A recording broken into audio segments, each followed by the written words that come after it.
A service of KIBMradio.com, the Internet's home for an all old-time radio.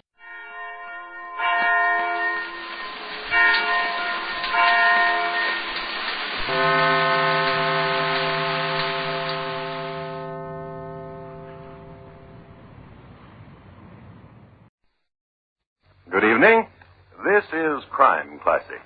I am Thomas Hyland with another true story of crime. Listen.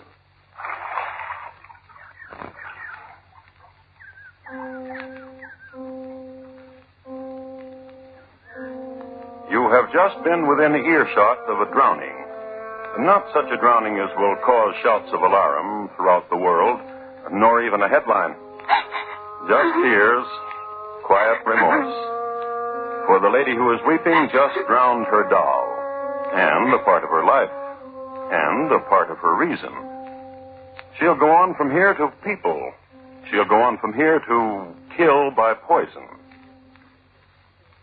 So tonight, my report to you on the torment of Henrietta Robinson and why she killed. Crime Classics, a new series of true crime stories from the records and newspapers of every land, from every time. Your host each week, Mr. Thomas Hyland, connoisseur of crime, student of violence, and teller of murders. Once again, Mr. Thomas Hyland.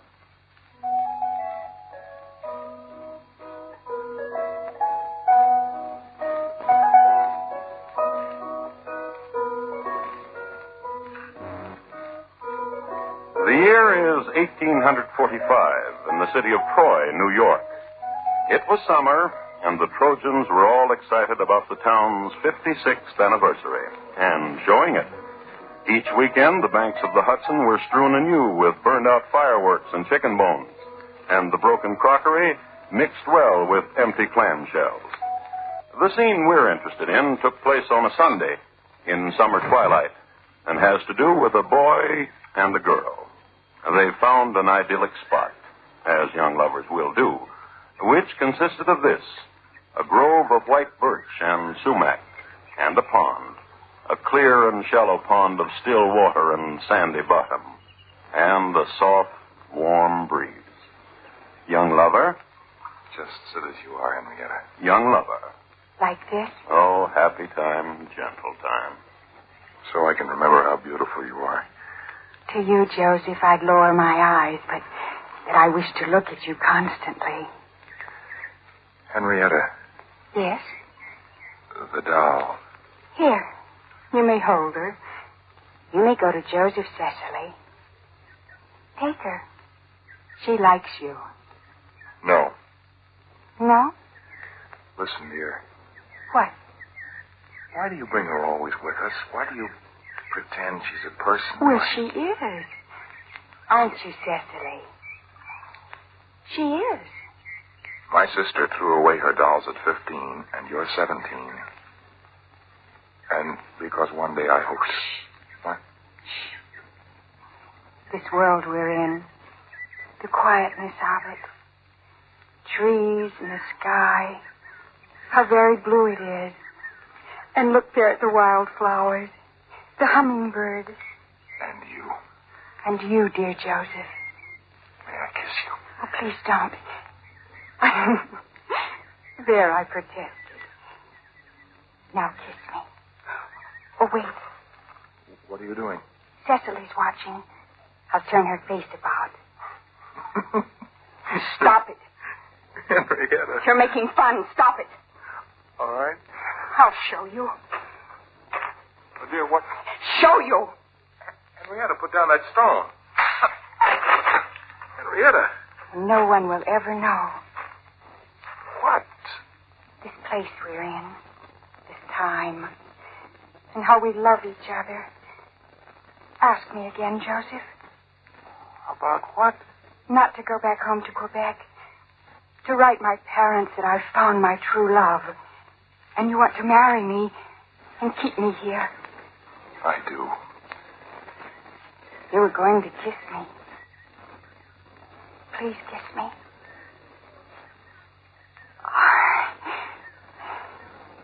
Cecily didn't watch.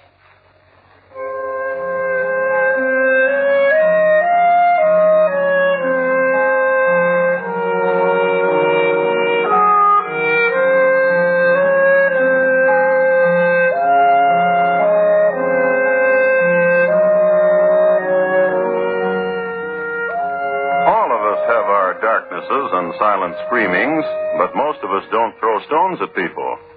Henrietta Robinson did, and she treated her doll like it was a person. But outside of that, Henrietta was quite a successful girl of 17. Her small, quick angers were rare intervals between serenities and sweetnesses. She was beautiful and fairly formed, and possessed of a background of elegance and wealth. Her parents in Quebec had realized a considerable fortune from a fox trap, much used in the Hudson's Bay area. When Henrietta's mother received a letter from Troy, New York, which stated that her daughter was deeply in love, she summoned her husband immediately from his fox traps and held family council, a result of which Henrietta was summoned home from her school in the United States. And as soon as she entered the house, a scene was made. I will not have it. I will not have it. Imagine. But I love him truly. I forbid it. You hear me? I forbid it. How could you? Joseph is handsome and he's gentle. A farmer's son, no background. Oh, I'm so ashamed. I'm not. I want him for my very own. What joy to hold him. Oh. And when he kissed me, heaven was close. Oh. And he will be mine forever and ever. No matter how hard you hit that table, Father. Oh, girl, listen to me. You will not marry a farmer boy. You will not ever see him again, nor think of him. And as for marriage, you will marry whom I say. And his name is George Locious. And his name is George Locious. And he is a gentleman and a horseman and a soldier, and has wealth and castles in England. He has seen a portrait of you and loves you madly. What are you doing, Henrietta? And he... John, look at her. And he... Henrietta, what's wrong with you? Stop carving up my table with my letter. Open up. Child. Henrietta!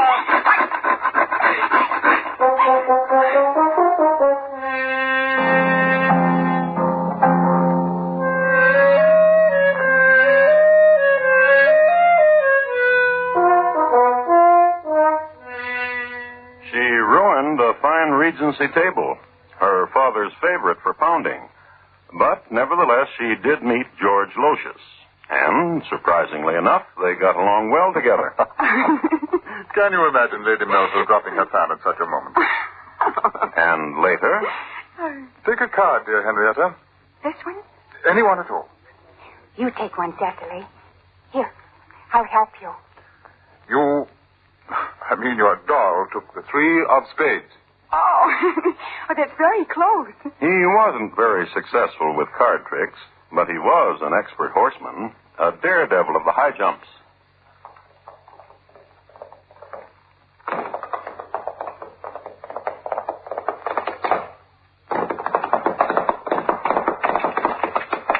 Oh, it's exciting watching you, George. Isn't it, Cecily? Give us your hand. Up we go. Now, hold tight. Now, you got it. Take the square.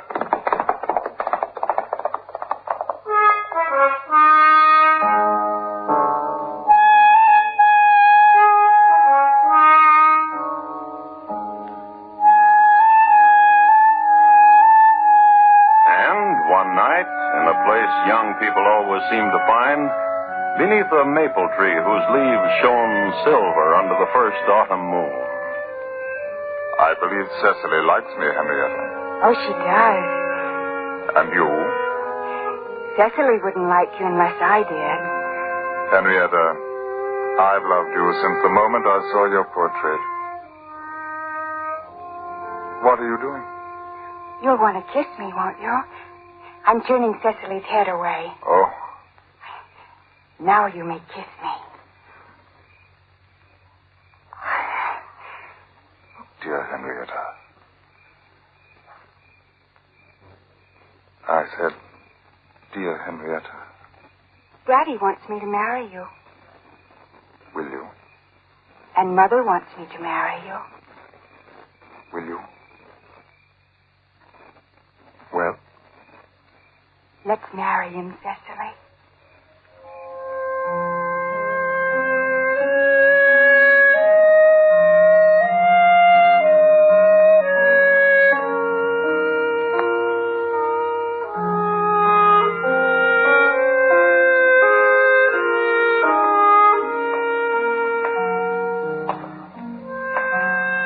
Henrietta,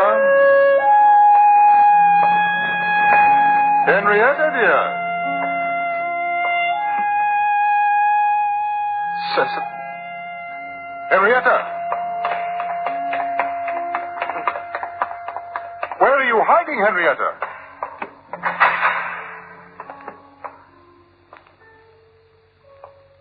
One doesn't hide on one's wedding night, Henrietta. Where are you?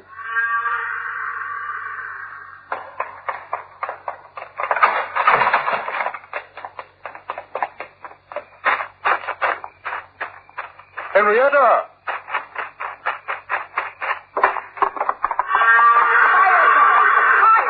Higher! Henrietta! Higher, guard! What has happened to you? Why are you teasing the stallion? What's happened? Come, I'll take you back to the house. No! You're my wife. You'll do as I say. No! Why? Hold me.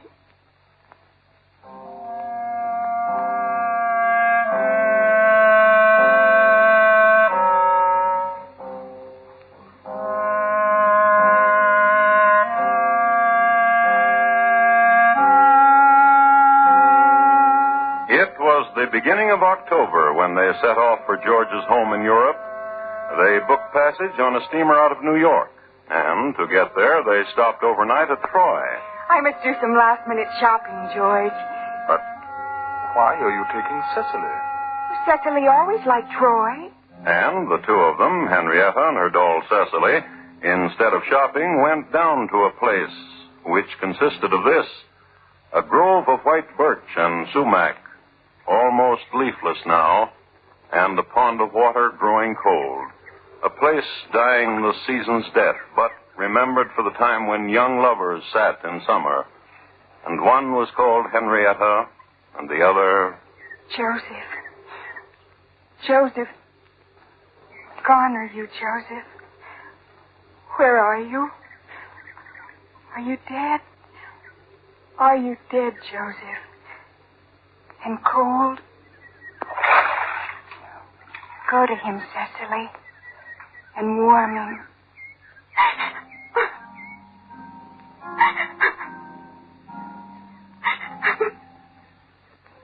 She just drowned her doll, and a part of her life, and a part of her reason, and grew closer to violence.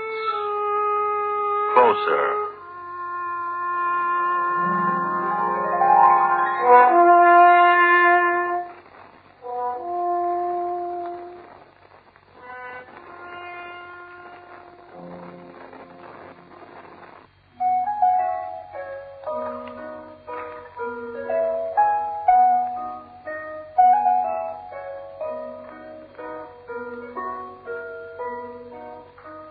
The year was 1849, the time when everyone was heading toward California and Mr. Sutter's farm. But Henrietta and husband George Locious set sail for England. It was a leisurely and serene trip under sail, marred only by one occasion. One of the voyagers on the last night out claimed that Henrietta had tried to push him into the sea. The statement, however, was met with disbelief, since there had been a gay party aboard and everyone had dressed like pirates, and there was much mock villainy and talk of walking the gangplank. In England, George Locious brought his wife to his estate a few miles north of London. Here they lived the life of English aristocracy, riding to hounds, puttering among the primroses, and having 2 children. It was the good life in a drafty mansion. There was, however, a servant problem. It seems that every upstairs maid got the feeling somehow that Henrietta was trying to throw her off one parapet or another. Each, in her turn, the maid would complain to Squire Locious, who would do this. That's the way George scoffed. And he would do this. Here's a week's wages, and I'll write you a letter of reference. And please pack your bags and leave.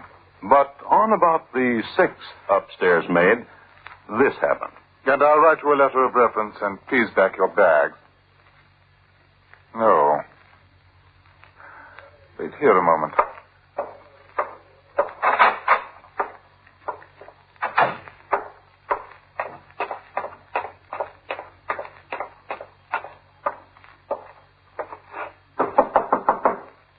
Yes? May I come in, Henrietta? Just a minute. Now you may come in. I want to talk to you, Henrietta. Do you like this gown, George? It came from Paris this morning. I never like you in black. You know that. Why are you always wearing black these days? And why... Why what? Why have you taken to wearing that heavy black veil when you go about? You know. No. No, I don't. Of course you do. To confuse them. Oh, now, Henrietta. Is that what you wanted to talk with me about, George? Hester said you tried to push her off the east parapet. Oh? She said she was shaking the mop and you came up behind her and pushed her. Wouldn't you? What are you talking about? She's one of the people, George. Oh, now, for heaven's sake, what are you... Oh, it's entirely a matter of self-preservation. She was put here to get rid of me. Hester, to get rid of you? One of the people. Come to the window with me, George. See there? What? Oh, don't pretend. What am I supposed to see? It's useless to talk with you. But what am I supposed to see? Simply what's there out in the garden. The faces. Oh, for heaven's sake. And something else I'll show you, too. This. A pistol? Really, now? When did you buy a pistol? If they should try to come close to me... Henrietta! In the name of...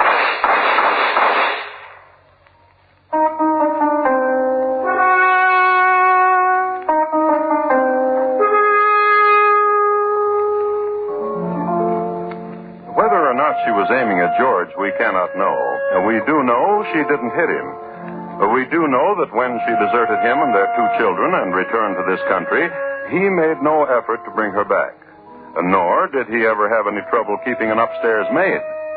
Of the further history of George, we know nothing definite. We can assume he brought up his children to be every inch as good an Englishman as he, and as good horsemen, and probably much better at card tricks, and undoubtedly more finicky about wives. Henrietta went directly to Troy, New York, and of her stay here, I'd like to quote a bit from a newspaper of the day. Henrietta Robinson, as so she called herself, was found wandering through the city clothed in night apparel. She drank and raved over her broken hopes. She was found groping in the dark through the halls of public buildings, inquiring for the police office, and demanding of authority assistance to protect her against imagined persecutions. She wandered about the city armed with her revolver and presented it on several occasions at the breast of anyone who had the curiosity to observe her movements. So we have come to the point in the history of Henrietta when she had become a very real menace. But no one did anything about it.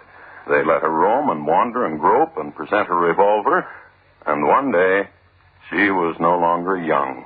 And one dusk in the springtime she wandered down to a certain pond, which was surrounded by birch and sumac. And there was a youth there. Hello. Oh, good evening. Isn't this a lovely place? Yes. Yes, it is. I stumbled upon it. Is your name Joseph? Why, no. Sit with me.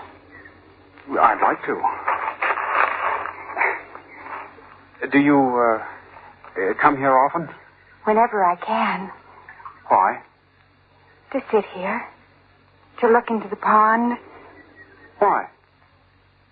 I try to remember why. I always try to remember.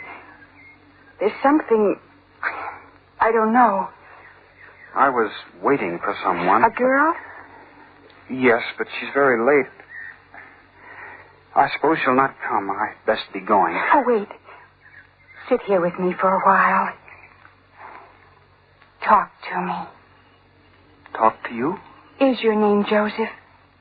I have to go. If you leave me again, I'll kill you.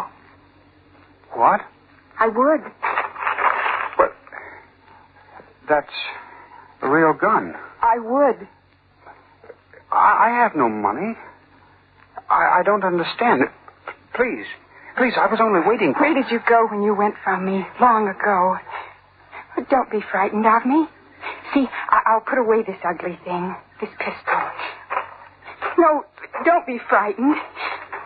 You always go away. And there's always the sound of you going away. Then why do I come here? to this pond. And remember. Remember what? Remember what?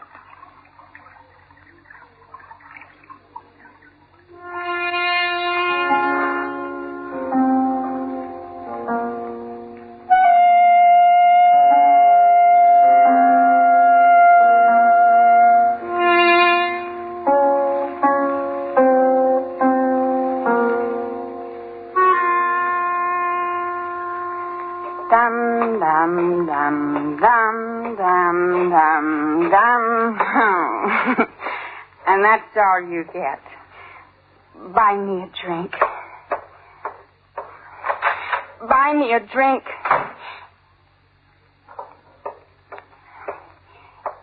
Kitty, you've had enough. I know. But you're a friend of mine, and you're also the barmaid here. And you have no money. No. Kitty. No drink. Lend me $2. I don't have it. Then I'll lend you some.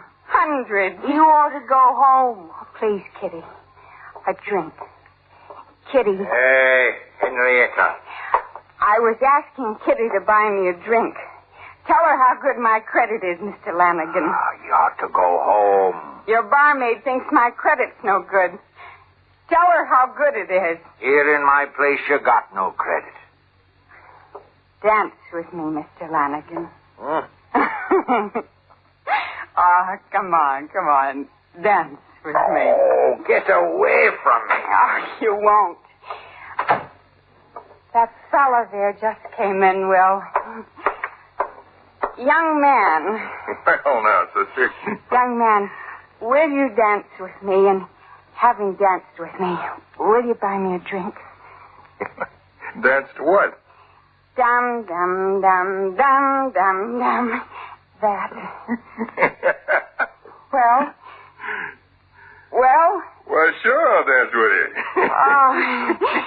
Dum, dum, dum, dum, dum, dum, dum. Oh. Oh. There, young man. Did you enjoy your dance? Then buy me a drink. What's your pleasure? Oh, Kitty. Gin. Oh. Gin's my pleasure. Well, drink away. Oh. Young man. Another? Well, sure. Hey, Lanigan, where are you going with that gin bottle? She can't have no more.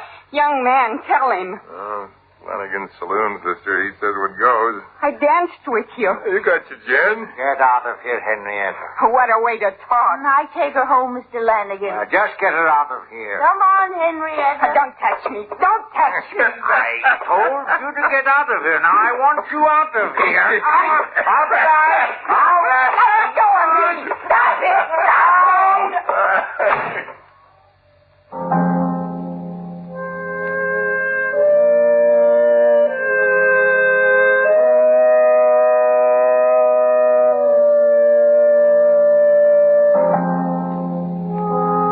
Someone still could have stopped her. Someone who could see the stricken face, hear the mumblings, and realize that such a woman, one who brandished a gun every place she went, one who lived in a world of tortured fancies, and set the cry for someone named Joseph tumbling down alleys and dark streets, and always there was the gun. Someone still could have stopped her, but no one did. She was a whole night away from murder. No one stopped her. Perhaps it was because she was a familiar sight in Troy by this time. Perhaps it was because the Trojans hadn't run out of their jokes about her. Perhaps it was because of the way she finally killed. She pawned her gun for $3. Then she went to a druggist. She bought $2 worth of arsenic. In the early afternoon, she was as sober as she had been for a year. She went back to Lanigan's saloon, arsenic hidden, but waving her last dollar bill. Good afternoon, Kitty. Here, take this money. Oh, you don't owe us anything? She owe us anything, Mr. Lanigan? Well, if she does, we'll forget it. That's kind. Yeah. Mind if I tell you something, Henrietta? Yes? When you're like this, when you're sober, you're almost what I'd call pretty. Now, don't you start that like the rest. Well, I was only trying... Now, don't you start that, that's all. Oh, he didn't mean anything. He was telling the truth. I bet you were a real beauty when you were my age. Henrietta, Yes? someone once told me you were married to an English baron or something. I think so. I think I was. I think I had... I fetch you a comb. I comb your hair if you want. If the both of you will join me in coffee first. I'll get some from the urn. Oh, no, let me. I love to serve. I'd consider it a pleasure. And I would, too. Just turn that brass spigot on the urn. Did you hear me? I said... I was just getting the cups ready.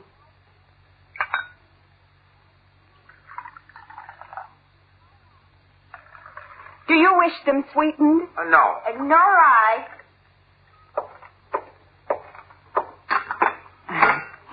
Yours, Kitty, and Mr. Lanigan. Thank you. Where's yours? I'll get it.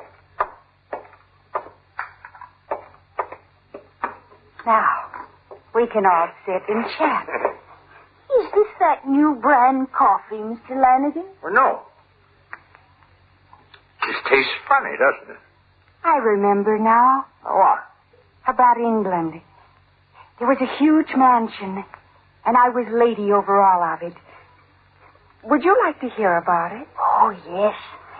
Drink your coffee, and I'll tell you. It was a very large house, I think, and it sat up on a gentle hill. And... Strange taste. What did you say? Oh, nothing. I'm sorry I interrupted. Go on. And it was drafty, but there were great roaring fires. And sometimes in the great hall...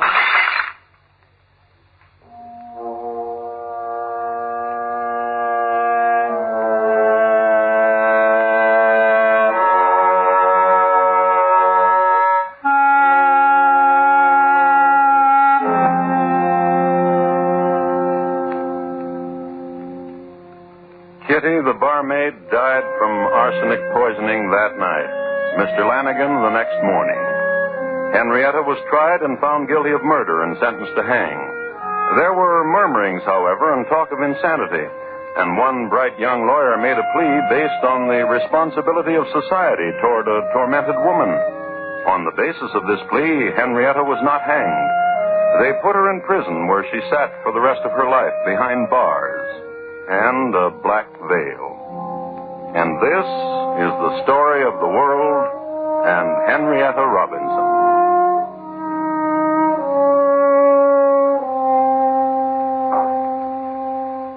Henrietta Robinson, tonight's crime classic, was adapted from the original court reports and newspaper accounts by Morton Fine and David Friedkin.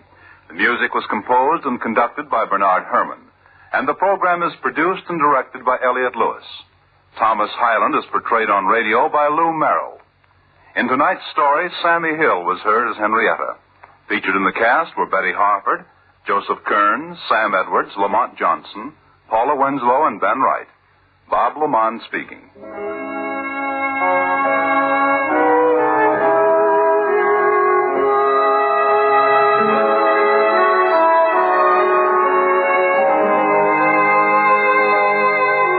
This is the United States Armed Forces Radio and Television Service.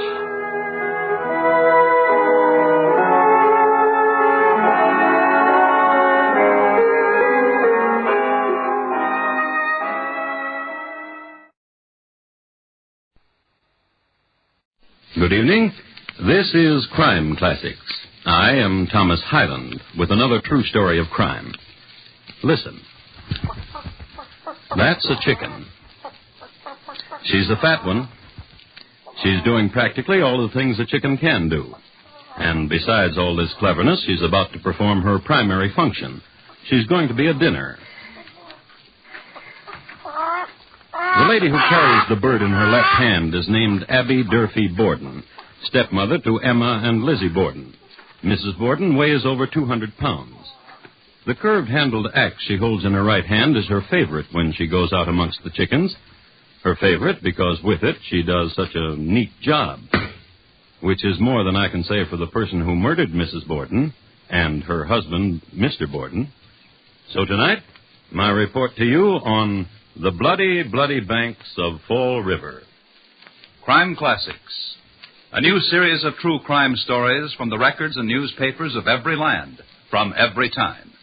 Your host each week, Mr. Thomas Hyland, connoisseur of crime, student of violence, and teller of murders. Now, once again, Mr. Thomas Hyland.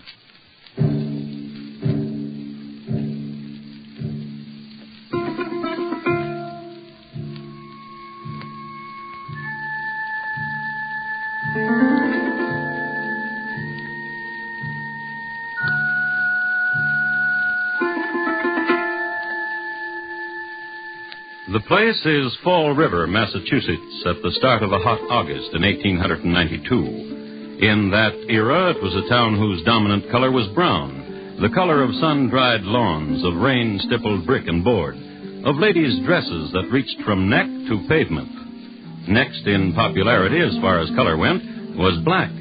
It was a stern time and a stern place, and bleak, where certain types of smiles were suspect, and where women only dared to stretch in the privacy of kitchen or boudoir. It was a time, too, when 18 was the age of marriage, and a single woman of 32 had to find surcease in this way: breaking saloons' windows, knitting, secretly tearing from the newspaper the latest picture of John L. Sullivan, also Jim Corbett, who was rumored to be more of a gentleman, or this way.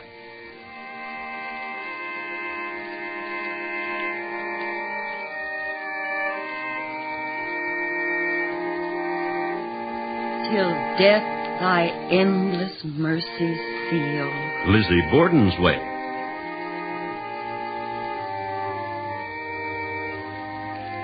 And make the sacrifice complete.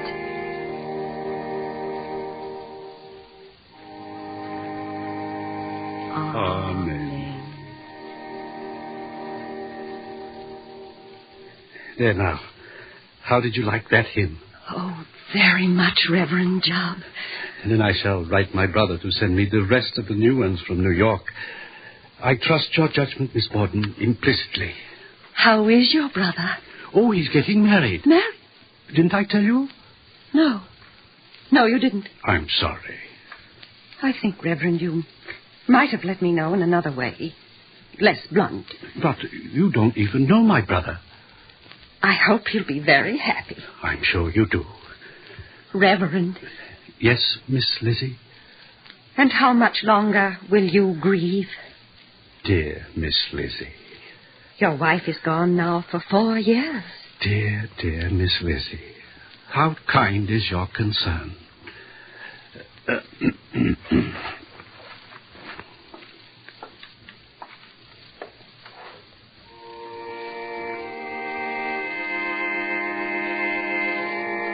Still let me prove thy perfect will.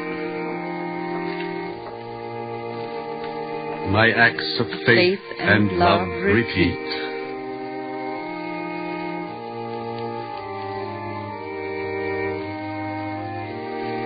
Till death thy endless mercy seal.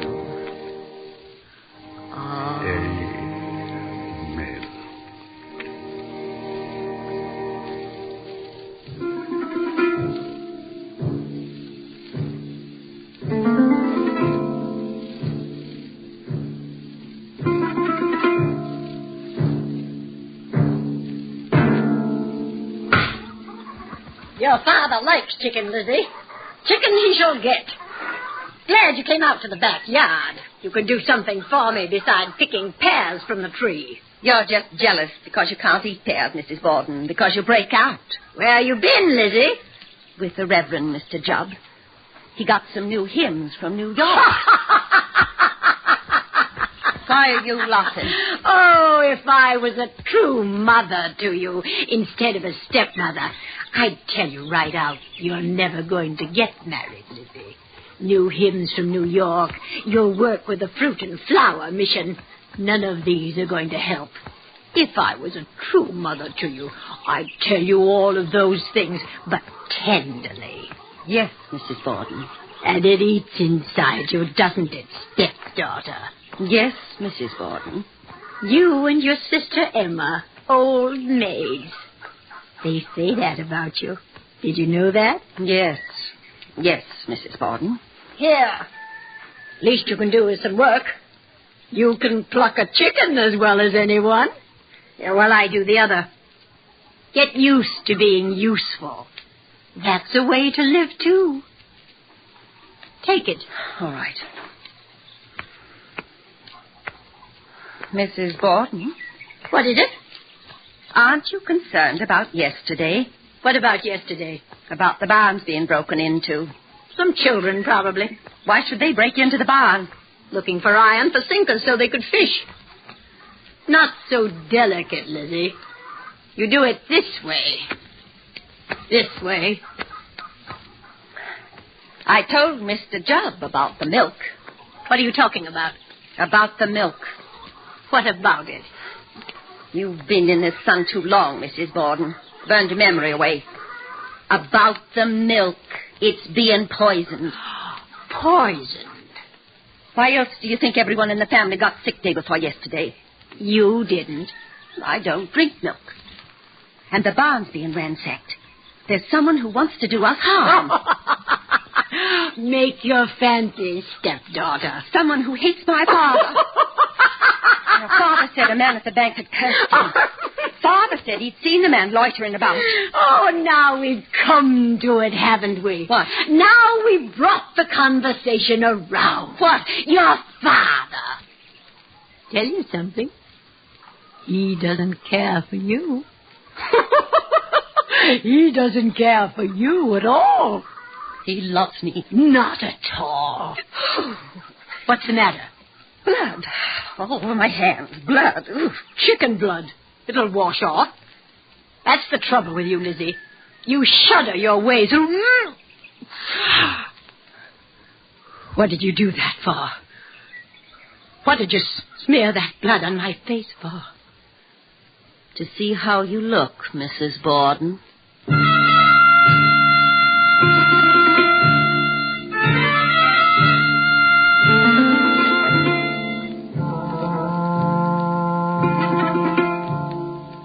This is not exactly a healthy relationship between two grown people. But let's face it, the possibility of a lady's liking another lady in the Borden household was pretty remote. First of all, after the widowed Mr. Borden married Abby, he told his two daughters to do everything Abby told them. And often, Abby would order Lizzie to do things right in the middle of plucking a pear from the backyard tree. And Lizzie dearly loved the pears from the backyard tree. Also, it was a constant source of wild hilarity for Abby that neither of her stepdaughters had been taken as bride. She'd gotten married, but Lizzie never did, nor Lizzie's sister, Emma. And sometimes Lizzie would go to her father's room, and she'd ask him this. How can you stand her? She takes care of my needs. She cherishes me. She's a hulk. When seen through the eyes of affection... Oh, Father. It's much too late to ask you to love her, Lizzie. But I insist that this kind of conversation concerning my wife shall be the last. Whatever you say, Father. Now, it's very hot. I think I'll lie down. I'll take off your shoes. Never mind. I want to. Very well. Father. Yes? Tell me about my mother, my real mother. Oh, Lizzie, it's been so long. I've forgotten. You have not. Yes. Yes, I have. No. She was very lovely. She had brown hair. She had brown eyes, and she was slender. You used to tell me... Father. What? Why did you let her die? She had a sickness for which... You let her die. You could have saved her, and you let her die. Lizzie! And you married that hulk. I forbid you... Father, listen to me. I forbid you to speak of my wife in such a manner. Let's go away from here, Father. Away? Yes, you and I. Give that woman this house, and we'll go away. You'll go away, not me. What? You speak often of quitting this house, going to live with a friend. Do it. You can't mean that. Do it. Good night.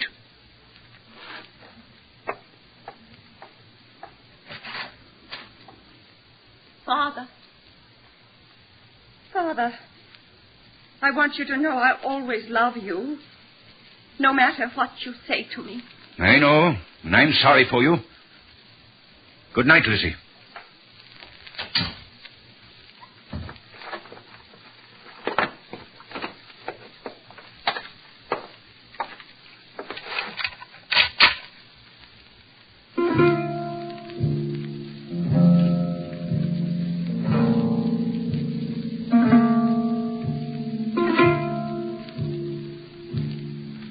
It was the night of August 3rd in the year 1892. A stifling night, humid, sleepless, and filled with drone. A million small sounds, continuous and insistent, made up of insects and dry grass and moist night clothes against moist bedding. And in the middle room of the second floor of number 92 2nd Street, Lizzie Borden walked. And walked. And grew warmer and walked.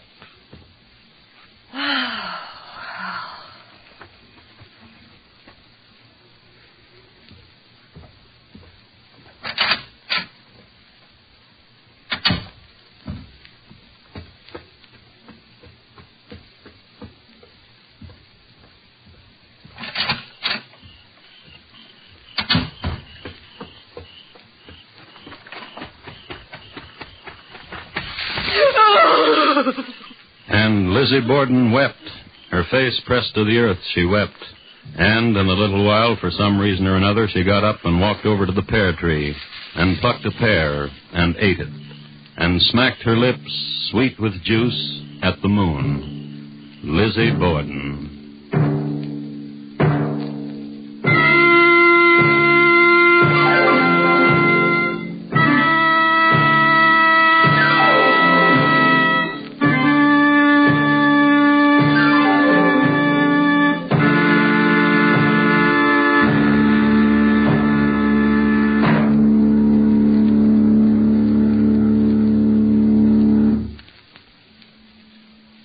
Listening to Crime Classics and your host, Thomas Hyland.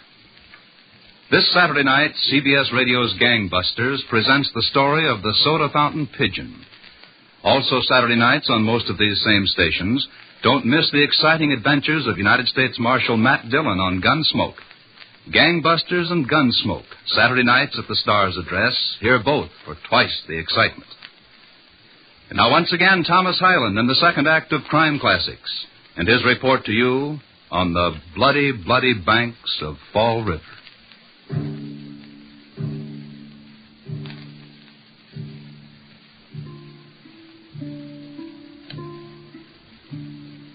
I'd like to give you a brief rundown on the Borden family. Let's pick the last day all of them were alive, August 4th, 1892. Let's say about 7 o'clock in the morning. Andrew Jackson Borden, yawning. A.J. Borden is the head of the house and worth over $250,000. He's getting up now and getting ready to go to the bank so he can be near some of it. Lace me up, Andrew. Abby Durfee Borden, just before lacing up. Abby is 64 years of age and hadn't gone downstairs without a corset since the age of 15. Lizzie Borden, still asleep. Nightclothes on the chair where she left them last night. And dreamless. Woman in bed. There are two other people I must mention. There's Bridget Sullivan, the maid, who is making the mutton soup for breakfast, and Emma Borden, sister to Lizzie, who's off on a trip to Fairhaven. We know that the Bordens, all of them, had their breakfast. We know that Mr. Borden left the house at 9 o'clock for the bank. And we know that Bridget washed the windows in the attic. And we know that, as Bridget sat on the windowsill, washing in such a way that a good part of her was hanging over 2nd Street, Lizzie Borden was inside, holding her feet so Bridget wouldn't fall. And we know, too, that there was conversation. I don't feel so good. Why? What's the matter? My stomach still hurts when I press it. It's from the other day. When the milk was poisoned? No, I don't think it was the milk. It was the bananas. I think Mrs. Borden fried them too long. And I always say that bananas fried too long in mutton soup don't go well together. Oh, help me inside, Lizzie. Here, press me. Here. Oh! You see? Well, then you should lie down, Bridget, and sleep. Oh, if I could, I would. But I got these windows to do. You just lie down here in your room and sleep. Oh, but... Oh, you do what I tell you. If you mean it, there's nothing I'd like better. I mean it. I'd better inform Mrs. Borden where I'll be. No. Oh, I'd better? No. Mrs. Borden is going out soon. Going out? Oh, she didn't tell me she was going out. Well, a messenger brought a note that a friend of hers was sick. Oh, that's a shame. What friend? Oh, I don't know, but Mrs. Borden is getting dressed to sit with her. You really mean it, Miss Lizzie, about me laying down right now and napping? I really do. Here, I'll turn down your bedclothes. In with you. Now you just go to sleep.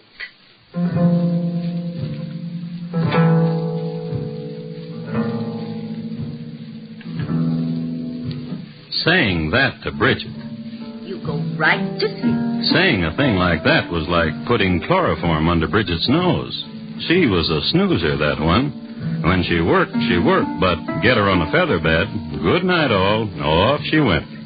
Lizzie tucked her in and watched over her for a few minutes, and then Lizzie went downstairs and into the guest room. Hello, Mrs. Borden. What do you want, Lizzie? I thought you'd gone out. What made you think that? I just thought so. And now what do you want? What are you doing in this room, Mrs. Borden? And why shouldn't I be here? Bridget could make up the guest room. You don't have You to... know very well Bridget is not allowed to clean any of the rooms on the second floor. Oh, yes, But Father's coming home. That's strange. The side door's locked. He can't get in. It's never locked this time of day. Howdy. Just a minute. Haven't you got a key? Why is the side door locked? I don't know. Haven't you got a key? No.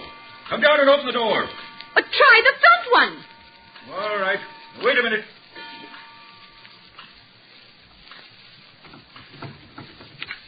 It's locked. I'll send Lizzie down. Go down and open the door for your father. A vacuum in time.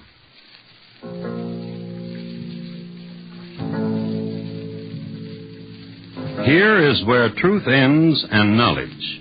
On August the 4th, 1892, at number 92 2nd Street in the town of Fall River, Massachusetts, the time between 10 and 11:15 a.m. is lost. Lost? That's the only word for it. Wrenched somehow out of the rest of time and lost. And started again when that happened.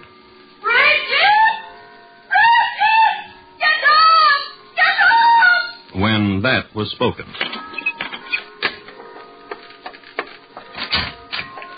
Did you call me, Miss Lizzie? Come downstairs, quickly! Someone came into the house and murdered Father!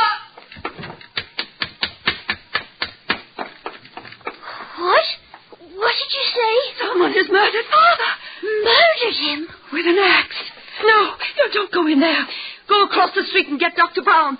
Quickly!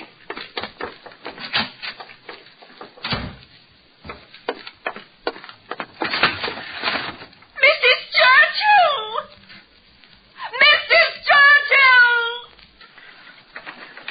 Please, come over. Someone has hit Father with an axe and killed him. Come in through the front door. It's open.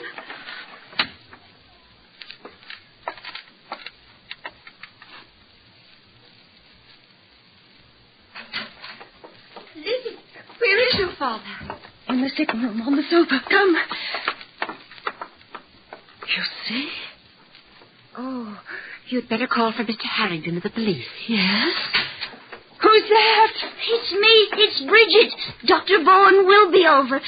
May I say something? Of course. Mr. Harrington of the police should know about this. Perhaps Mrs. Borden should know of this first. She's not here. She's out on a sick call. Where is everybody? Oh, in here, Dr. Bowen, the sitting room.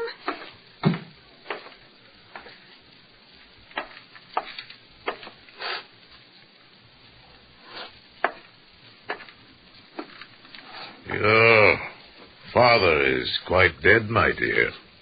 Yes. I suggest you so inform the police. Inform Mr. Harrington. I'll see to it. You're very kind.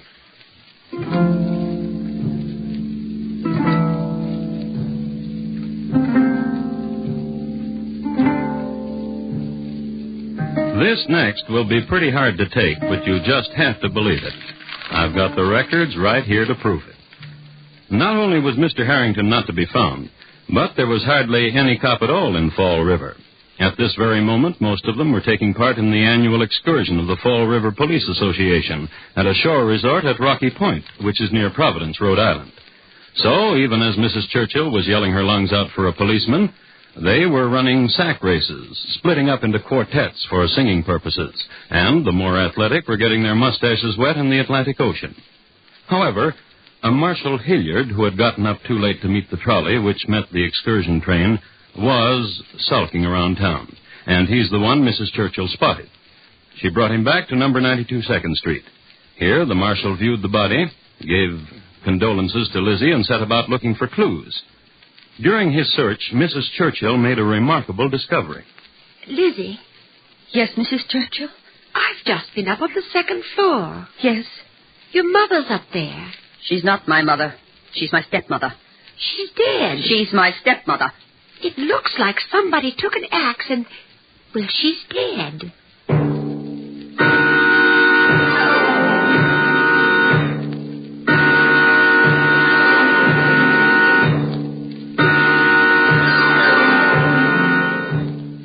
It was quite a troop who went upstairs to look in on Mrs. Abby Borden. There was Lizzie and Bridget and Marshal Hilliard. Then there was Mrs. Russell and Mrs. Bowen and several other ladies who happened in off the street. Then there was Dr. Bowen, and in a little while the Reverend Mr. Jubb happened in. The latter was the kindest of all to Lizzie. Finally, toward dusk, Mr. Harrington did appear, sun-tanned and sandy, and with both his striped bathing suits folded neatly in a strong brown paper. He took charge, and he asked Lizzie where her sister was. In Fairhaven, doing work for the Fruit and Flower Mission. Had her sister been there at the time her mother was murdered? She's not my mother. She's my stepmother. Very well, but where were you, Lizzie Borden? In the barn, getting a piece of iron. For what? Sinkers for my fishing. The whole morning? And in the garden. How did you happen to find your father dead? I was bringing him a pear. And the doctor? I would say your father was killed an hour and a half after your mother. What about that, Lizzie Borden? She's not my mother. She's my stepmother. Who do you think killed them then? The same man who poisoned the milk. The same man who broke into the barn. The same man who my father saw loitering. Don't you think it strange that Bridget was asleep and your sister out of town and you out in the garden, all of you out of the way for 1 hour and a half while your parents are murdered? Mrs. Borden cannot rightly be called a parent of mine. And these were the questions asked, and these the answers. Harrington asked them, the coroner asked them, the prosecuting attorney asked them. Yes, indeed, Lizzie was tried for murder, so there was a prosecuting attorney, and he asked them. These questions and a lot more. The trial lasted 13 days, and Lizzie Borden was adjudged not guilty. So, if Lizzie Borden was declared not guilty, we must assume this is the way our unknown murderer operated. Hot day on a busy street in Fall River. Murderer walking down it, carrying axe.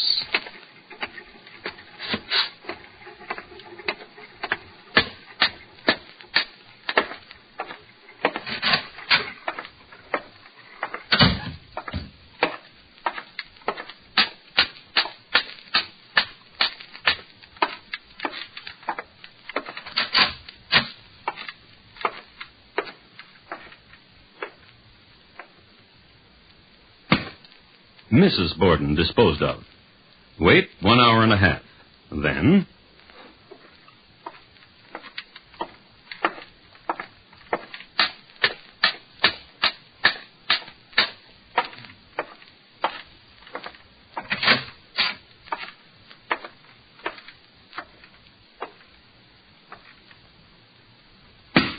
Mr. Borden. Then...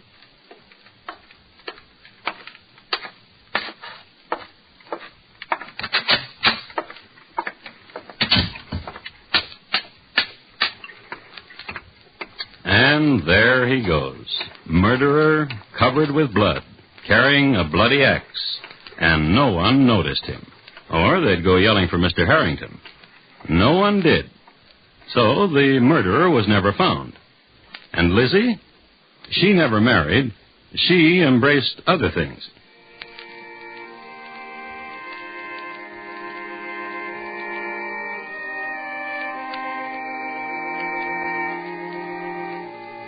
Till death thy endless mercies seal.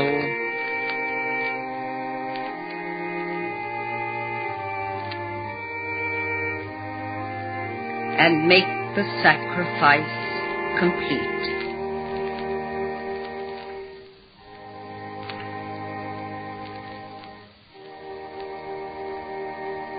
Amen.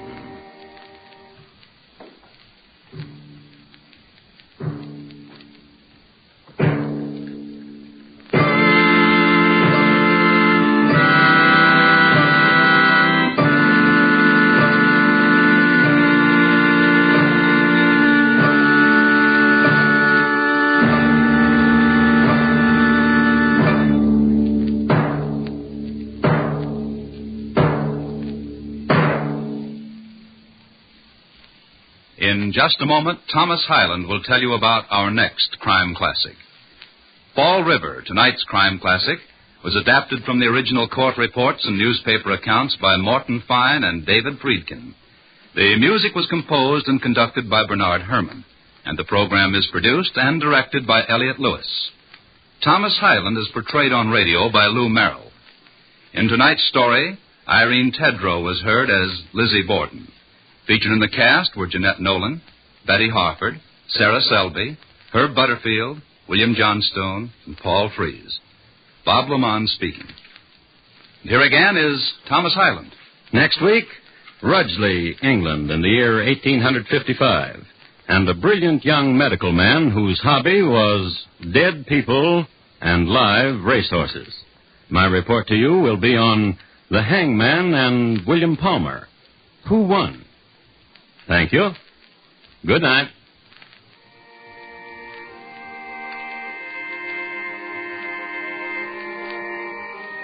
Tomorrow night, Van Johnson stars in the Thursday theater production of The Old Man's Bride. It's a modern John Alden romance with loads of surprises, as the man sent to fetch a bride for another learns plenty from a latter-day Priscilla with a strong mind of her own. It's the Thursday theater presented by CBS Radio tomorrow night on most of these same stations.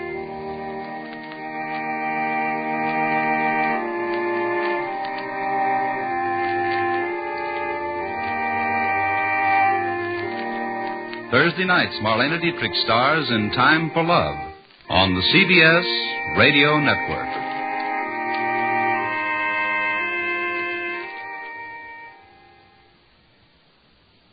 Good evening. This is Crime Classics. I am Thomas Hyland with another true story of crime. Listen. William Palmer always did that when he walked past the tombstones in Rudgley Cemetery. He ran his walking cane across the closely spaced tombstones as if they were a picket fence. And he whistled a jaunty tune as if he didn't have a murder in his heart. It might concern you a little that the tombstones were so near to one another. Well, it so happened that the path William Palmer took was through a section dubbed the popular section, a segment devoted to the turning into dust of folk in the lowest income bracket. William Palmer's using this path because it's a shortcut. He's anxious to see his sweetheart. He carries candy for her and poison for her husband. Thoughtful man. So tonight, my report to you on the Hangman and William Palmer. Who won? Crime Classics, a new series of true crime stories from the records and newspapers of every land from every time. Your host each week, Mr. Thomas Hyland, connoisseur of crime, student of violence, teller of murders. Now, once again, Mr. Thomas Hyland.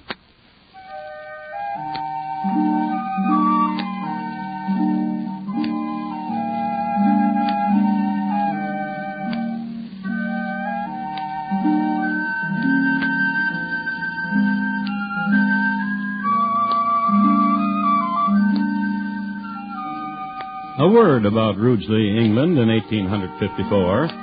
It was about as large as Twickenham. Most of the people of Rugeley toiled at Bladen's Brass Foundry, England's prime source of supply for ornamental door knockers. The foundries of Rugeley, too, are famous as originators of the claw and ball design, later adapted as legs for bathtubs. The town itself, in its better sections, was spoken of as quite pretty. There was a heroic fountain in the center of the square, a statue of 3 abducted maidens of 1152. And to this fountain of a forenoon would come the wives of the town to nudge each other and gossip. Down the street from it, the town hall, and around the corner from the town hall, the home of Mrs. Katie Abley and her husband George. Mr. Abley is in bed waiting for his lunch, and Katie is waiting for that. Oh, William. And for that. Oh, and you brought me candy. £5. Oh, cool. Where is he? Oh, he's a bed doctor. How does he feel? Moist. Did you give him the medicine? I did. And no sooner than it went down him that he sat up with a start, looked about him and lay down again. From then on, he slept fitfully. Katie. Oh, now don't you dare, Doctor. No. Listen, Katie.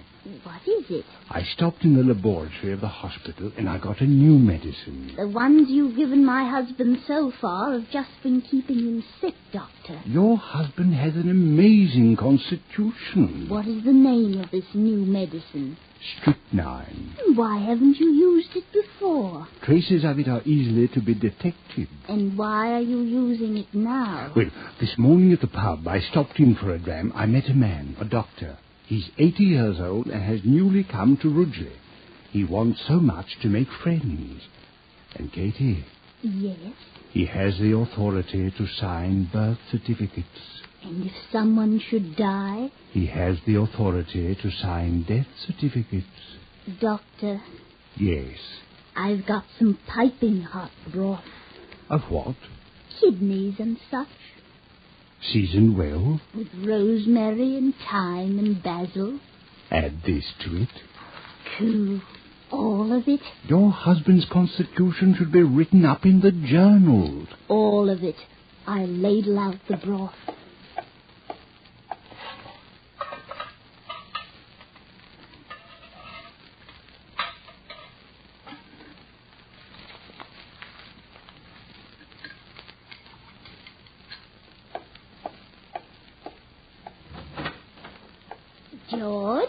George, I brought you some nice broth.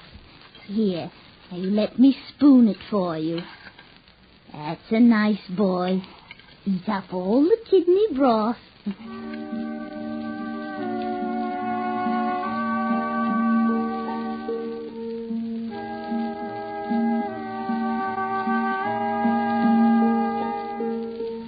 And it was on that day that George Abley's constitution finally gave out. Dr. William Palmer summoned his new 80-year-old friend, Dr. Bamford, and in deference to the aged doctor's failing eyesight, Palmer moved the deceased over into the light. Dr. Bamford corroborated on the diagnosis of death due to internal strictures and closures and signed the death certificate. Dr. Bamford had found a friend. It was barely 6 weeks after George Abley had been deposited in Rugeley Cemetery in the north plot above the popular section when this happened.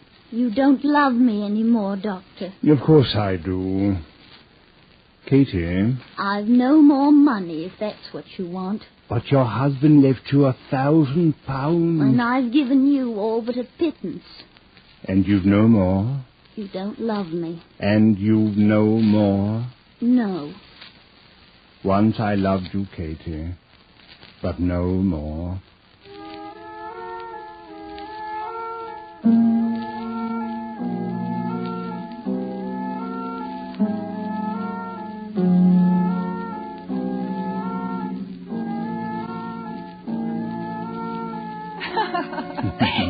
Do I amuse you, Miss Brooks? Oh, you're very witty, Doctor. You'd better listen again with your stethoscope and make sure. My diagnosis is correct. Your heart is kind and generous, And it beats quickly. Does it? Now, listen to mine. Oh, surely you're joking. No, of course I'm not. Here, put these pieces in your ears. Do you hear it? Bump, bump, bump, bump, bump.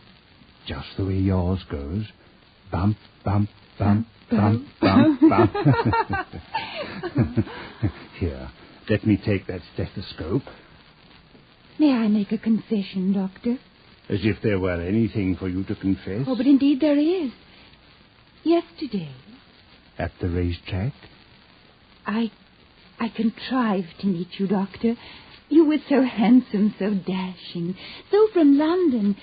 I hardly watched the races. Then the handkerchief you dropped? Yes. Naughty. Naughty, naughty.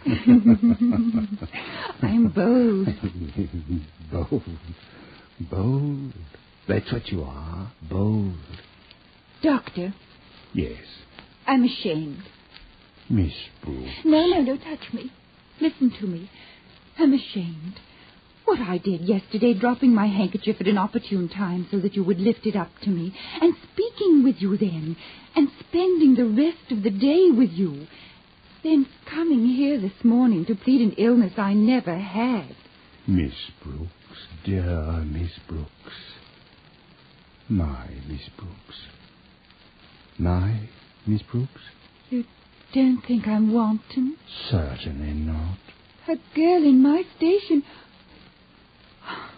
You kissed me. Bum, bum, bum, bum, bum, bum, bum. Miss Brooks. Call me Annie. The £50 I borrowed from you at the track yesterday, well, it's so happy. Oh, don't talk about it. Not now.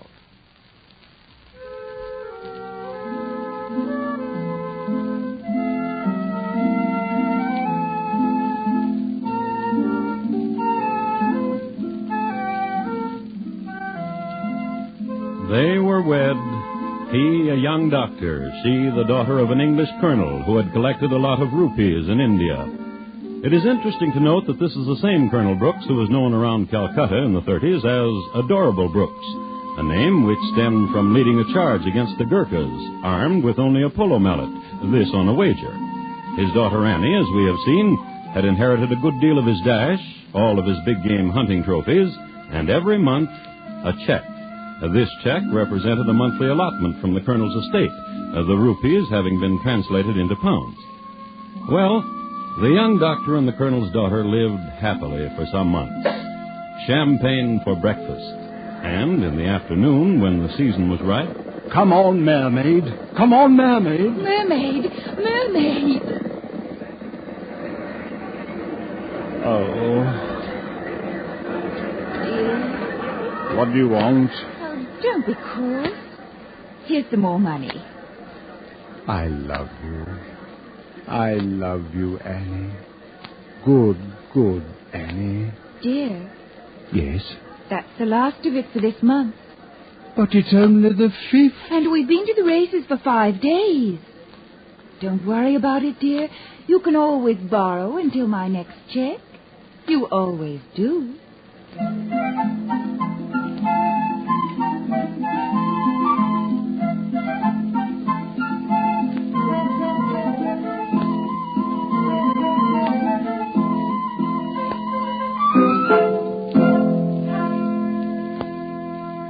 And you write all kinds of insurance, Mr. Hamrick? Ship, fire, theft, casualty, storm, life. Life. A policy on your life, Doctor? My wife's. In what amount? £13,000. How old a woman is your wife? 27. Her health? Excellent. Well, you're a doctor. You should know. Well, I don't want you to take my word for it. I brought a report on the condition of my wife's health from a colleague, Dr. Bamford. Here. Yes, heart, excellent. Aspiration, excellent. And excellent. Proclivities. Yeah, it's a very fine report. I'd say you were a lucky man to have a wife in such condition. How about the policy? Oh, no question about it. How much is the first premium? Annually, that way to save money. By the month? Oh, let me see.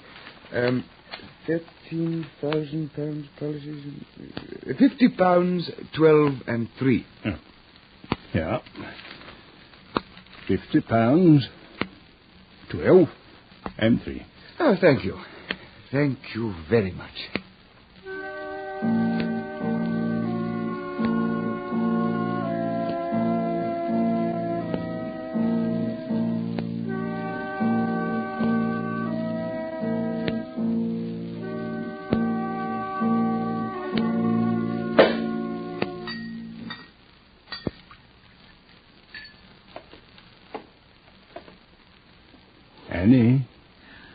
Annie, wake up.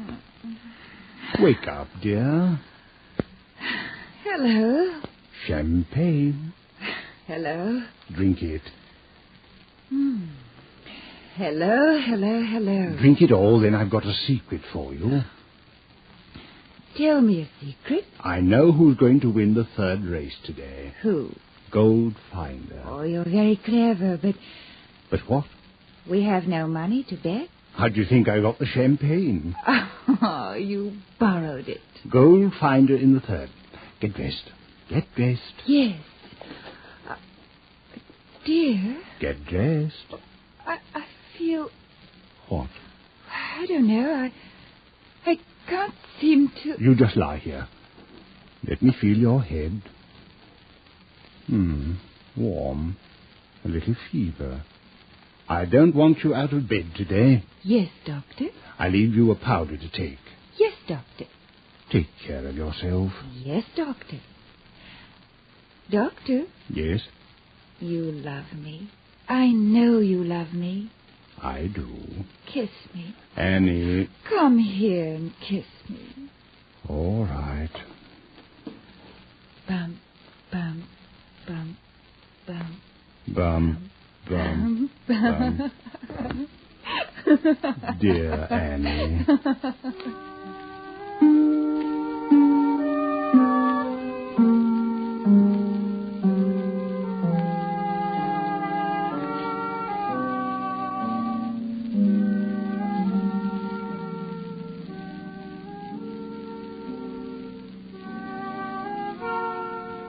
Just before the third race, a messenger located Dr. Palmer at the clubhouse turn. He told the doctor that his wife had been found dead by the cleaning woman. Goldfinder paid £4.3 to place. Dr. Palmer had him to win.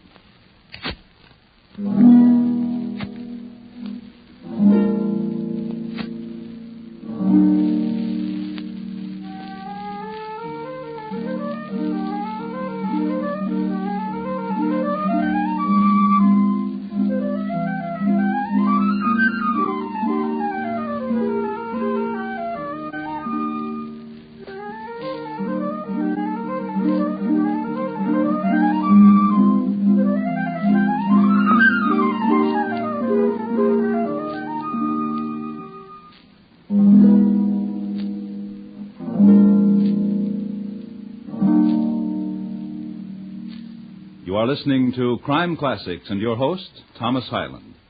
This Friday night, Mr. Keene, tracer of lost persons, takes on the beautiful widow murder case. It's a thrilling seesaw battle between ruthless underworld forces and the old investigator, as Keene closes in on the facts of death related to one of his most fascinating and dangerous assignments.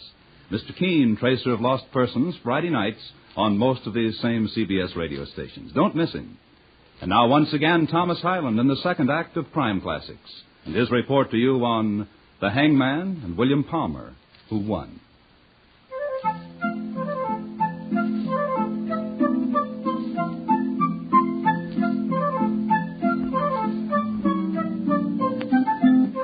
In 1855, the town of Rugeley had forged ahead of Twickenham in population. Therefore, Rugeley was sending more men into the Crimea to fight the war of 1854-56. Queen Victoria had been on the throne for 18 years, and her son Edward was the Prince of Wales. This was the year, too, when Haskell Blaine of Virginia came to England to astound the royal court with his frontier wit and jackanapery. And in this time of movement and stress, The town of Rugeley little noted the passing of Mrs. Ann Palmer. She was laid to rest in the Rugeley Cemetery in the south plot, below the popular section. Not before, however, the venerable Dr. Bamford had signed a death certificate certifying that Annie had died because of congestion of the heart and attendant malcoloring of the blood. Dr. Palmer grieved, collected the 13,000 pounds insurance, and bought a couple of horses. One of them, the roan-named Lodestar, won a race, but Lodestar pulled a tendon prancing in the winner's circle and had to be destroyed. In 6 months, Dr. Palmer was 20,000 pounds in debt. But Dr. Palmer had a system. And these visits of yours, brother, are like freshets of spring rain. How did Dr. Woolsey treat you here, Walter? Oh, he's tapered me whiskey down to a glass in the forenoon. William. Yes? My being a drunkard, blood brother to you, a drunkard. What's it done to you in the city, William? Why, nothing. Oh, not much. Physician brother to a drunkard. Dr. Woolsey will take care of you. William, what have you got in that package you're carrying? Let's walk a bit. The sea air's a tonic. Oh, from these cliffs on a clear day you can see France. But what have you got in that package, William? A gift purchased at the inn for a friend of mine. Oh? I have a surprise for you, Walter. Oh, what? Here, hold this package while I... No, don't open it, Walter. It's not for you. Then what's my surprise? Here, a life insurance policy. The what? Life insurance for £13,000. My life's worth that much to you, brother. So that you'll take care of it better, for my sake. Such a brother you are. Brother. What is it? What's in the package? Why? Oh, from the shape of it, it feels like a bottle. What kind of a bottle, Walter? Whiskey. Again, then. What kind of whiskey? And if I guess? We'll open it and see. Guess. Scotch whiskey. Yes, but whose? McPherful's. Open it and see. McPherful's Scotch whiskey. Brother. What, Walter? May I open it? No. I run with it. I'm fleeter than you are, and you shan't catch me. And when I run away from you, I'll open it. Where will you run to? There, to the point there on the cliff where the hedgerow stops. Oh, please, William, please. If you run from me and I can't catch you, it'll not be my fault. Run. Run! Run.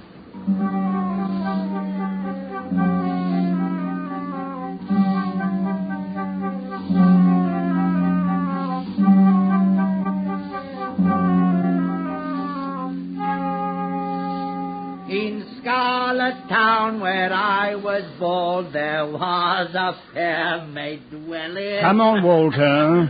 There was a fair maid dwelling. On your feet. We'll walk away your drunkenness. Up we go. There was a fair maid dwelling. Don't walk in that direction, Walter. You'll fall off the cliff.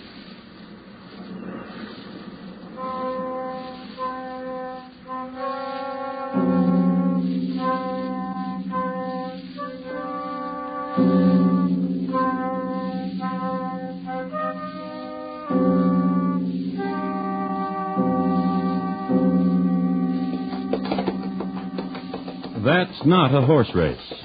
That's a funeral.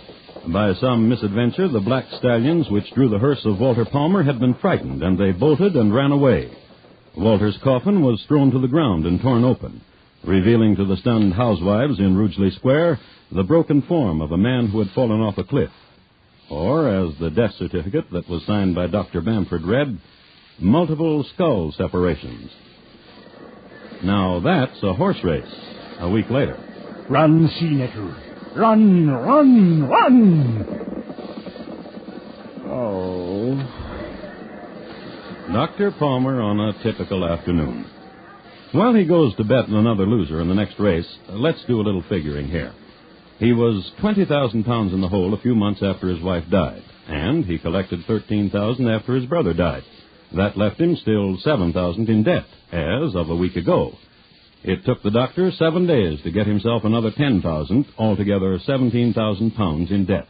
That's how much Dr. Palmer owed his various acquaintances. You might be wondering what he's been doing in the medical line all this time. Nothing. Not a thing.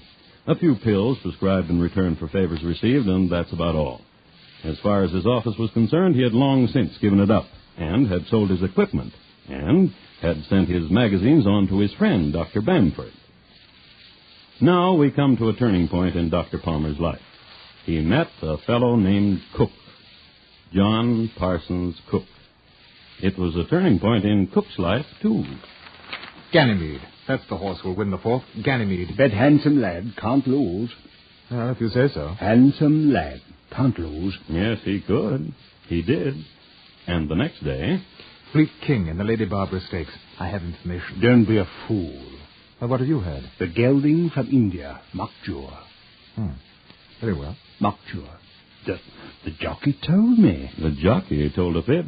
What's more, it was whispered he had a few kid on Fleet King, who, incidentally, kicked Lady Barbara while she was draping him with the flower blanket and made her all right again. In spite of consistent losses because of Palmer's advice, John Cook remained a loyal friend to the sporting doctor. In fact, he grew poor with him, but always with a smile. Oh, Palmer. You're my friend. My friend. And one morning... Palmer! Palmer, I've done it! I won. Did you hear me? I said I won. A bob? 2 bob? 25,000 pounds. You're crazy. 25,000 pounds, old friend. I've had one of those days we talk about, one of those days we think about when we're trying to sleep or when we're getting drunk. 25,000? Show me. Show me! Show me. Look! We're rich. Yes. Rich.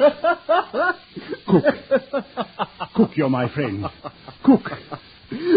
Talk to me. What do you want? What are you going to do with that money? It's our money, isn't it? Yours and mine. Our money. What are you going to do with it? I'm going to America. What? America. What about me? You're my friend. What about me, Cook? You wish me well. And the money? I'll be rich in America. Without me? Without you. I bear you no malice, Cook. Well, why should you? We've been good friends. I'll be so sorry to see you go. I remember you well. Cook, listen. What? A last drink with me. I don't mind. A special drink. Well, of course. Oh, I'm very happy for you, Cook. Yes, friend of mine. Wait here. Where are you going? A special brandy in my belongings in the next room. Good. Wait here. All right. 25,000. Oh, I'm very happy for you, Cook.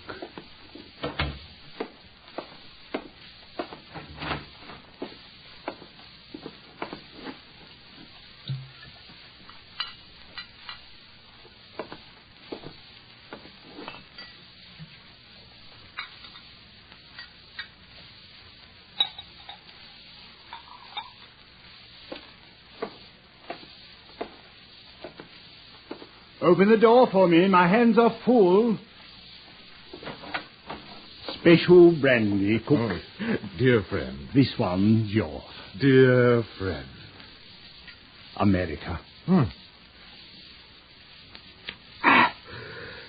Greedy. Greedy. But in truth, Palmer, I'm in a hurry. That's why I swallowed down the brandy. Greedy. It tastes. You've been poisoned. On my word. Palmer. I can't help you. I want your money. You'll die quickly. You're doing it now.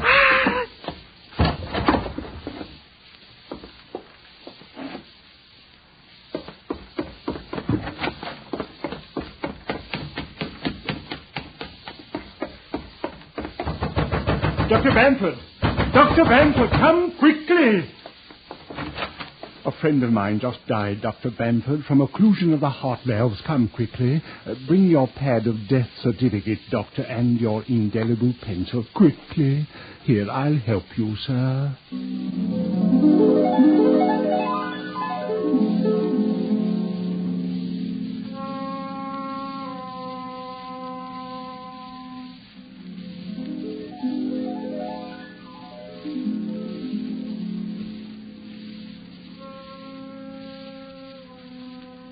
It would have worked, too, except that it had happened 3 times before. Mr. Hatton, local police superintendent, noted a sheaf of 1,000-pound notes peeking out of the doctor's back pocket. An arrest was made, a trial was held, the doctor was found guilty and hanged, and the physician who pronounced him dead was named Bamford. Death due to dramatic separation of the cervical spine, the doctor wrote. Which is what happens in cases like these.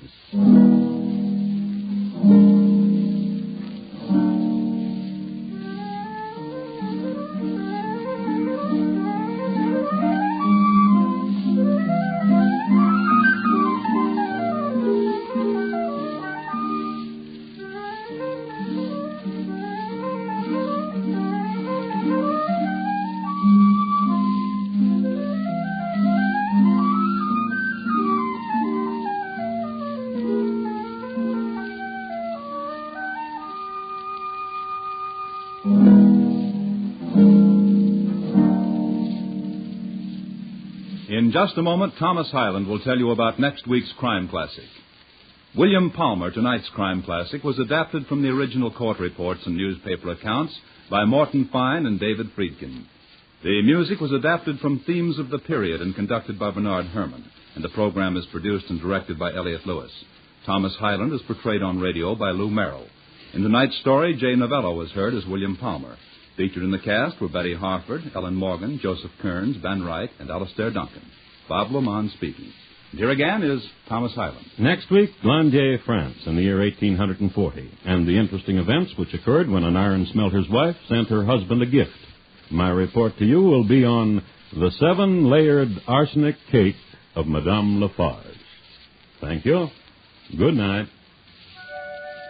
It's true that things happen on a smaller scale and fewer things happen at one time in a small town, but human interest is at a high level in rural America, where people have more time to stop running and to live. That may be why Rogers of the Gazette, starring Will Rogers, Jr., is such an interesting radio series. It's packed with human values and human interest. Hear Rogers of the Gazette tomorrow night on most of these same CBS radio stations. Thursday nights, Marlena Dietrich stars in Time for Love on the CBS Radio Network.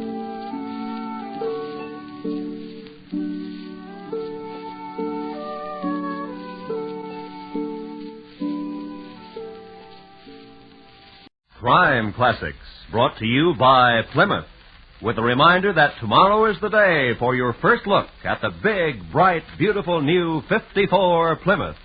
On display tomorrow. Good evening. I am Thomas Hyland with another true story of crime. Listen. That was a cake baker breaking an egg and separating it, the white here, the yolk here. That was the last of 12 eggs to be separated. Next step in the recipe, beat the whites. Our cake baker is French and a good baker, too, so, of course, the cake will be of a lightness and a delicacy that... a cake that kisses back. Pour in the sugar, the flour, and now the ingredient that makes this cake different from all other cakes. You didn't hear anything because it was only a smidgen. And smidgens don't make any more noise. Not even a smidgen of arsenic, which that was. The noise comes later. So tonight, my report to you on the 7-layered arsenic cake of Madame Lafarge. Crime Classics, a new series of true crime stories taken from the records and newspapers of every land from every time. Your host each week, Mr. Thomas Hyland, connoisseur of crime, student of violence, and teller of murders. First, a message for all of you. This is the week, tomorrow's the day. the day the great new 54 high-style Plymouth comes to town, and the $25,000 contest, with a chance for you to win a brand new 54 Plymouth or one of hundreds of cash prizes. You'll love the new 54 Plymouth. It's big, bright, beautiful. Longer this year with a low, wide, sleek silhouette. And inside, Plymouth brings to the low-price field the luxury of high-style interiors, with an exciting array of new fabrics and color combinations for you to choose from. Power steering is available in the new 54 Plymouth. Full-time power steering to help you every mile you drive. And you like the way it makes parking in tight places a cinch, because it does 80% of the work for you. 3 new Plymouth lines this year, too. New Plaza, new Savoy, new Belvedere. 3 separate lines, and in every line a wide selection of body styles and color combinations to choose from. The 54 Plymouth has 64 new features and advancements. Yes, it's 64 for 54. And tomorrow's your day for a first-hand look at this dramatic new car. Tomorrow starts the Big Plymouth contest, too. So be sure to get your entry blank from your Plymouth dealer when you go in to see the big, bright, beautiful new 54 Plymouth tomorrow. And now, once again, Mr. Thomas Hyland and his report on the 7-layered arsenic cake of Madame Lafarge.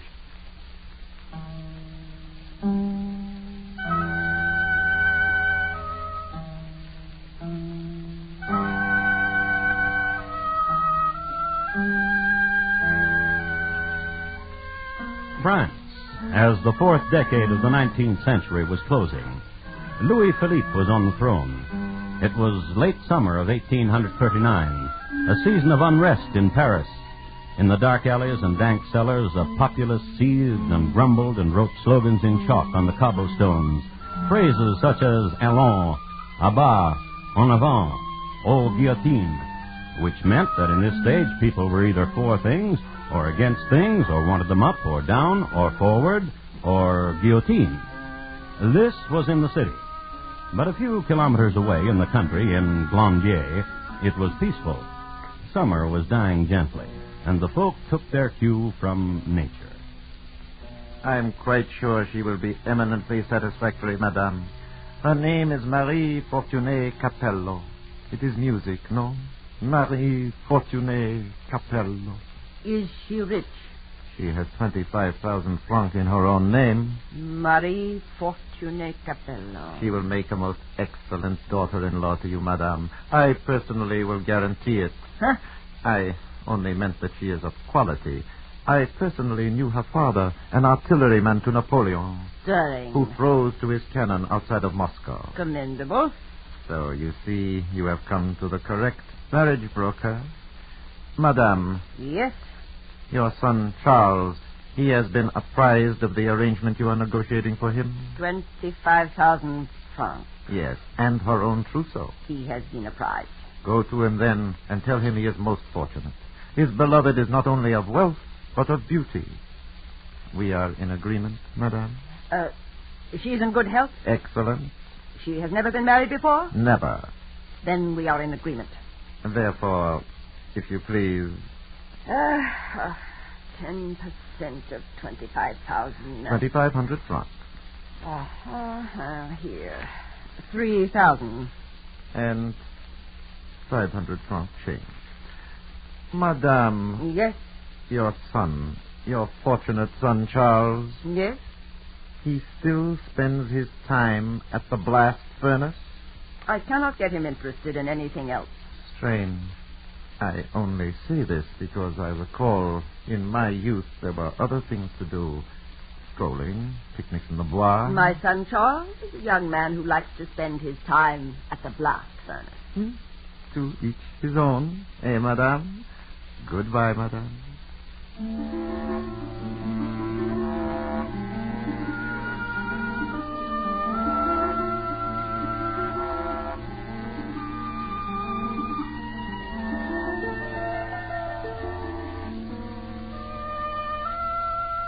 Charles Lafarge was one of those rare individuals who was just a natural-born smelter, an unsung Bessemer, as it were.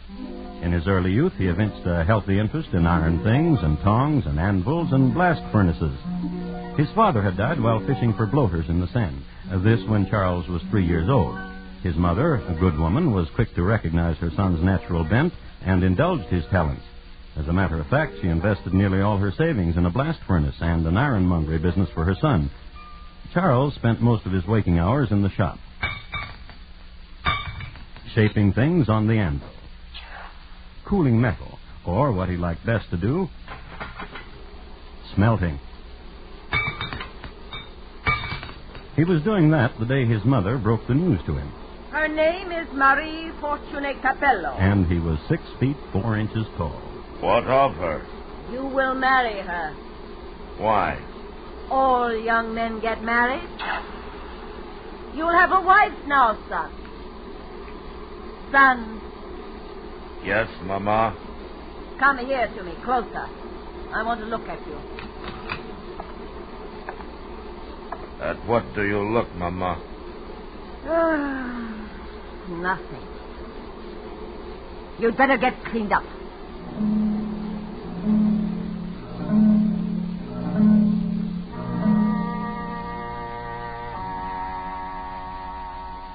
And he did. Charles got cleaned up.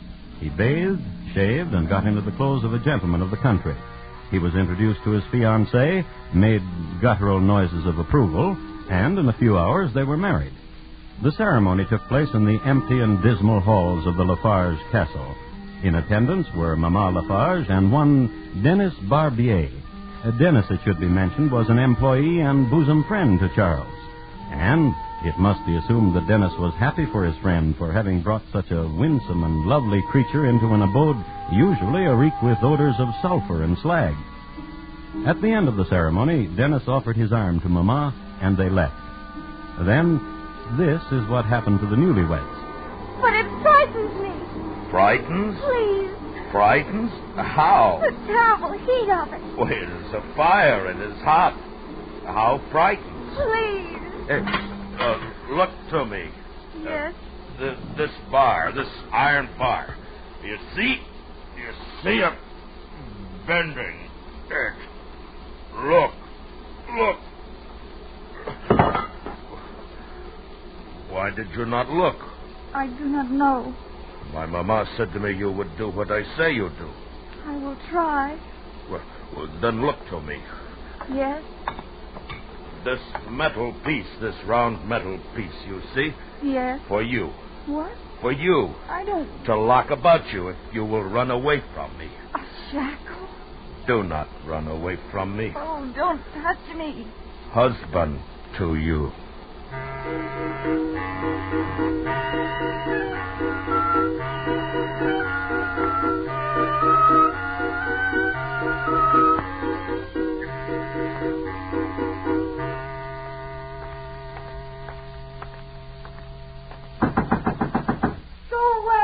It is not your husband, madame. It is I. It is Dennis. It is Dennis. Dennis. What do you want? Your husband sent me to speak with you. May I come in? Your husband said I was to enter your rooms and to speak with you. Thank you, madame. You speak to me of what? Madame, how long has it been since you've been here in the chateau? You know it. 4 months more. Such joy you have brought to all of us. Of course, we have not seen much of you since you've locked yourself in your room for the most part, but if this makes you happy, all of us are happy. Say what you wish to say and get out. I bring sad news. What? Your husband has gone to Paris alone. I will turn my back while you weep. You finished? Oh, madame, you look so radiant after a good cry. When did he go? This morning. Oh. He has a plan for a blast furnace, a new principle.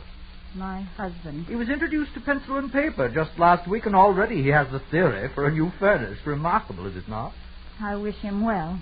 He asked me, shy man that he is, to say another thing. The 25,000 francs, which is banked in your name, he wishes it. Where are you, madame? Poor madame. Where are you, madame? I would give it to him. But just a while ago, below at the furnace, he fashioned a thing. Oh, it's diabolical, the equipment your husband can make. Before he left, he lifted it up with both hands and said, "Just my wife's size." And if I give it to him? He will have compassion for you, he says. Only that. He will honor your desire to remain alone. Very well. Ah, you are a good wife. Oh, a word. Yes? I, too, have compassion for you. You must understand that. Compassion? Why? Your husband is a brute. He is a brute. He is also an imbecile. Yes. He is better off if he is dead. Yes. What? I said yes.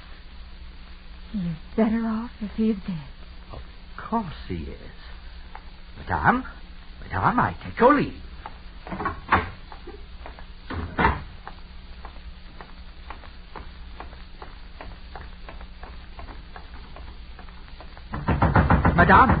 Madame Lafarge, open quickly, open.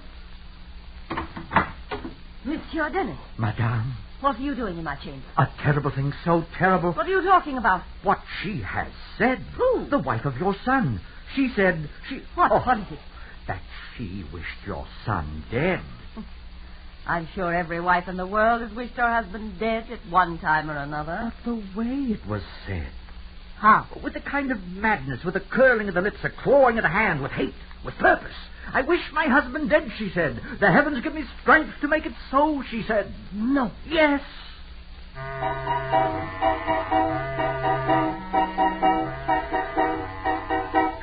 This banter kept up a few moments more. Then Mama became firmly convinced that she had a potential murderess for a daughter-in-law. Dennis, on the other hand, went to the pharmacy and bought some arsenic.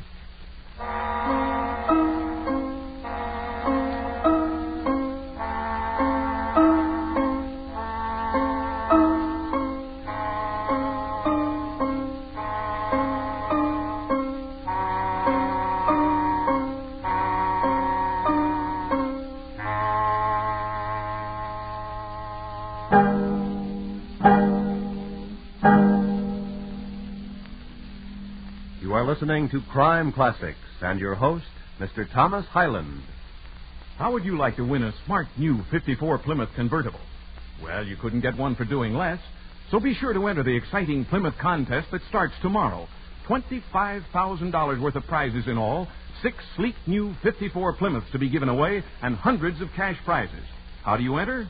Easy. Tomorrow, visit any Plymouth dealer and see the exciting new 54 Plymouth. Look it over. Sit in it, ask questions. Then, on an entry blank your Plymouth dealer will give you, just tell in 50 words or less what you like most about the new 54 high-style Plymouth. And with 64 new features and advancements to choose from, there's plenty to write about. For instance, find out about Plymouth's new High Drive, newest, smoothest, no-shift drive in the low-price field at only slight extra cost. So be sure to visit your Plymouth dealers tomorrow. See this big, bright, beautiful new 54 Plymouth and enter the contest. Don't put it off either, because the contest closes Monday at midnight. Be sure to see the new 54 high-style Plymouth tomorrow. And now, once again, Thomas Hyland and the second act of Crime Classics and his report to you on the 7-layered arsenic cake of Madame Lafarge.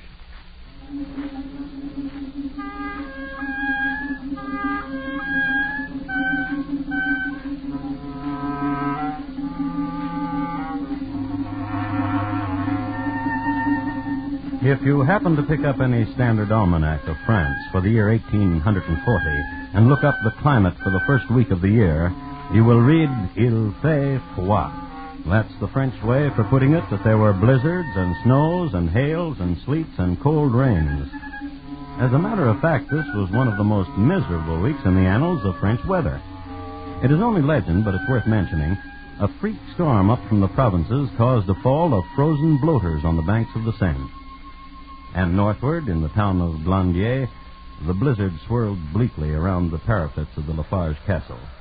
But on the main floor, in a kitchen lighted by a roaring blaze and warmed by a scene of domestic enterprise... No, you must take the dough and roll it. There, on the table of my aunt. Your aunt must have been too generous, Madame Lafarge, to have given you so much furniture. Knead the dough, daughter-in-law. And... now I must ask you a question. What is it? Do you hate my son, your husband? I will answer you. At times I do hate him. This I can understand. But do you wish him dead? Oh, no. Oh, perhaps in a burst of fury, yes, but... Oh, no, he... Yes? He's like a child. Like a small child. Dennis said... What? Nothing. Dennis is so quick to take offense. He cares so much for my son. Have you noticed? Truly a friend, truly. I feel for your son. Somehow, right now, I feel for your son a warmth. So the baking of these cakes, which I will send to him in Paris. I am the most fortunate of mothers-in-law. I have resolved to give my marriage every chance to forget what has happened. Therefore, I will do as my husband bids. You will send him the money? All of it that is in my name. 25,000 francs? To the sous. I will send it along with the cake. My. Yes, dear mother-in-law? You are good. It is important that Charles build his blast furnace. When that is done... Never mind. Here, will you put the dough in the pan?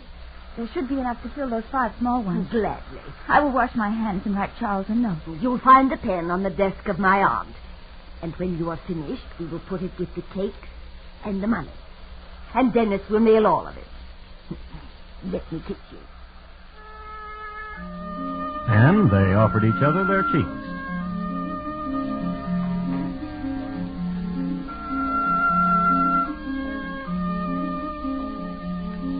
Then Marie washed her hands and wrote her husband a tender note. Madame Lafarge put the cakes, 5 small ones, into the oven, which her aunt had willed to her, and dozed for a while in her aunt's favorite chair. Then the cakes were ready. They were iced and wrapped. Into the parcel was then inserted an envelope containing 25,000 francs, and a few words of encouragement and endearment and new resolution. Then... Dennis? Madame and Madame. Dennis, take this parcel and mail it to Monsieur Lafarge in Paris. It contains cakes and money, so mail it with dispatch. And Dennis, my mother-in-law and I would appreciate an opportunity to become more... Well, you may spend a few days where you wish, Dennis. Not here. Not here, Dennis. Not here, Dennis.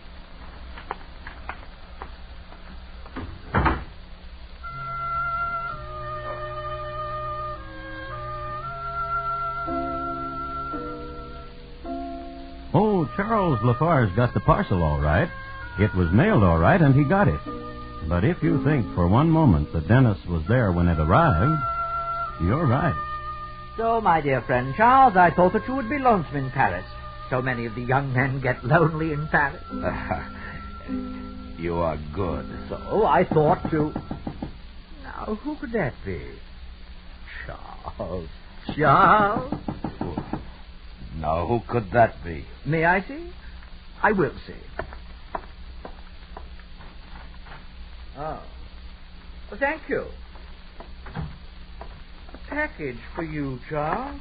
A package? Yes, it is. May I open it for you? I will open it for you.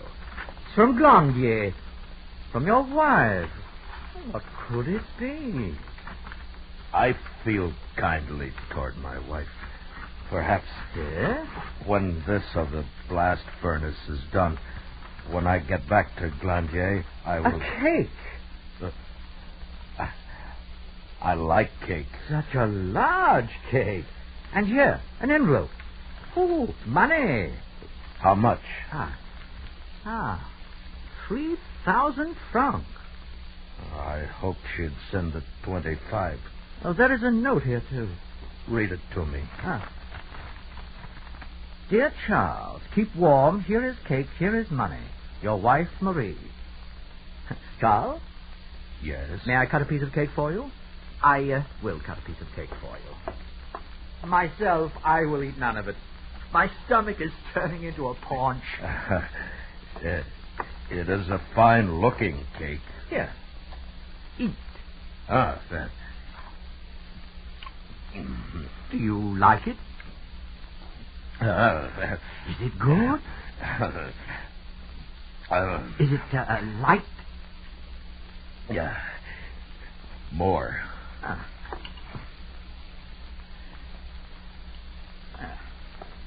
Here. Eat.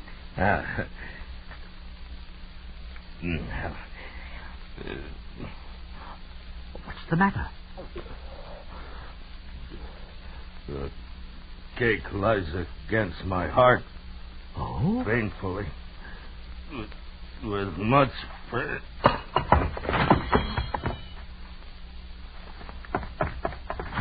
Help! Help! My friend is sick. Doctor! Doctor! My friend has eaten of cake and he is sick. His wife sent him cake and he is sick.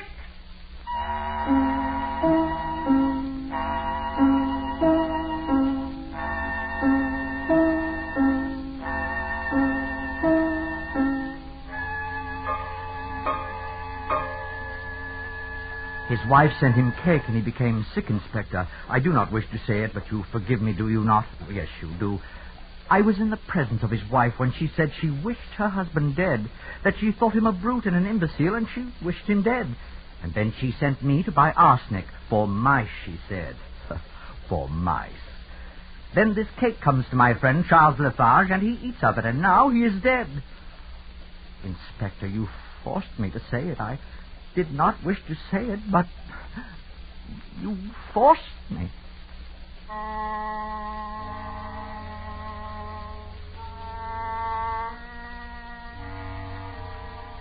Marie Fortuné Capello Lafarge was arrested on the charge of murder. She was put in prison in January 1841 and brought to trial in July. It is safe to say that this period was a time of travail, for Marie lost 40 pounds, her golden hair turned to silver, and her youthful complexion turned ashen. These, in the main, were observations made by Raoul Lacy, the George Garvey of the Fourth Estate of that day. Nor, during the trial, were the interrogations less unmerciful. She was asked, first of all, whether she loved her husband. Less, perhaps, than other women. More, perhaps, than some. And did she ever say she wished him dead? No, not meaningly. May I make a statement? My name is Dennis Barbier. Charles Lafarge was my good friend. We addressed each other in the second person singular, familiar as tu. I grieve for his death. I grieve that his widow has been placed in such a precarious position. Yet I am forced to say that I, Dennis Barbier, friend of Charles Lafarge, did hear Marie Lafarge wish her husband dead meaningly. You provoked me. Poor little thing. You did. You provoked me. If you wish to say so, I will not disagree. Wife to my friend Charles Lafarge, now dead by poison. Of arsenic, indeed, which Dennis himself had purchased. I myself purchased the arsenic and gave it to you. It was for mice. For mice, if you wish to say so, I will never disagree. It was for mice. For mice. Ask my mother-in-law. Ask her. Madame Lafarge. Very well. I recall no mice. I run a clean chateau. And your daughter-in-law says for mice. I say you killed my dear friend Charles Lafarge. Murderess! No! Murderess! No! Yes! And what of the cake? There were 5 small cakes. There was but one cake, a large cake of 7 layers. Ask my mother-in-law. Ask her. Madame Lafarge. I do not burn them. You yourself put them in those 5 pans. I do not remember. Murderous! No! Yes! And what of the money? From the bank, I took 25,000 francs and put them in the parcels. There was only 3,000 francs in the parcel. Murderess! Murderess! Murderess!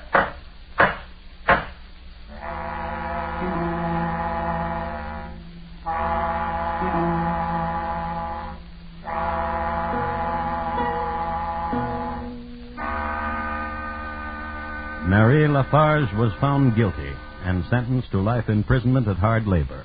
Also occasional exposures in the pillories. Then Mama, 12 years later on her deathbed, suddenly... I remember. It was not a 7-layered cake. It was 5 small ones which Mary sent to my son. Something must be done. And something was done. Marie Lafarge, who had already served 12 years, had her sentence reduced to just 5 more years. Then she was sent to a home. Then she killed herself.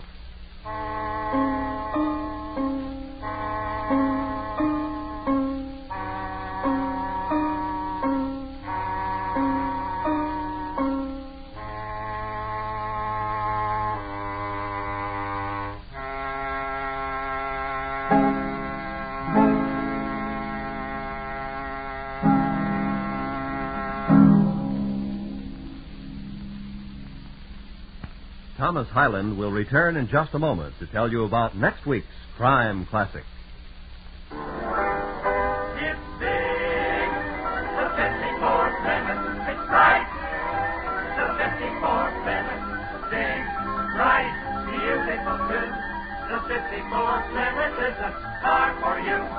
Yes, the new 54 high-style Plymouth is the car for you, and tomorrow's the day to see it. Tomorrow's also the day to enter the big $25,000 Plymouth contest.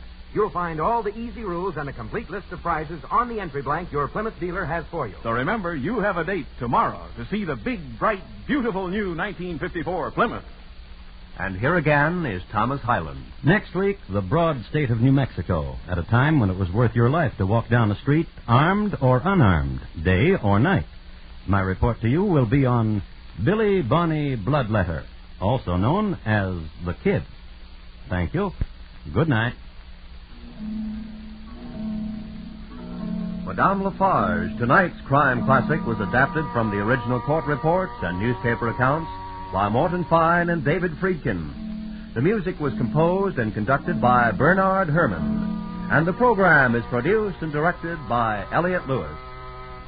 Thomas Hyland is portrayed on radio by Lou Merrill.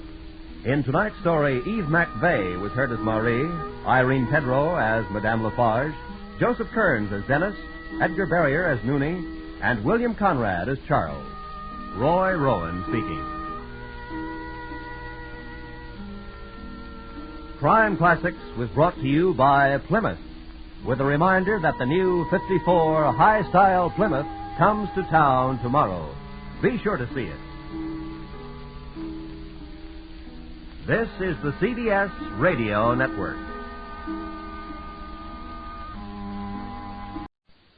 Good evening. This is Crime Classics. I am Thomas Hyland with another true story of crime. Listen.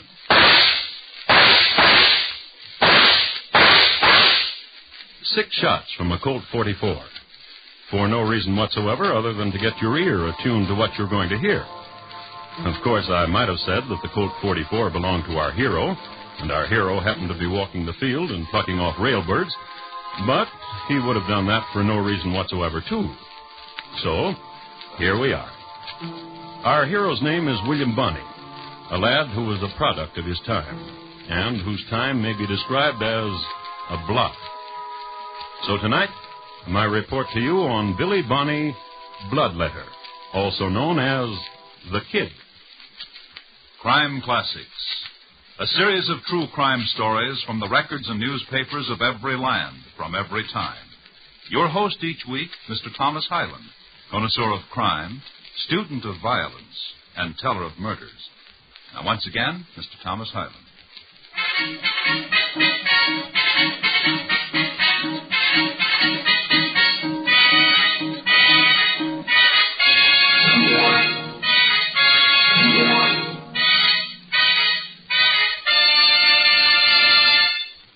William Bonny got to be 12 years old by being born in New York City in 1859 and being in Silver City, New Mexico in 1871.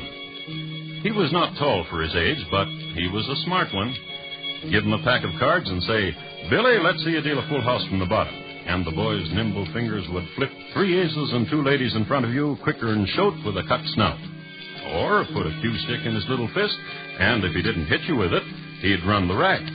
In rotation, like as not. Real smart.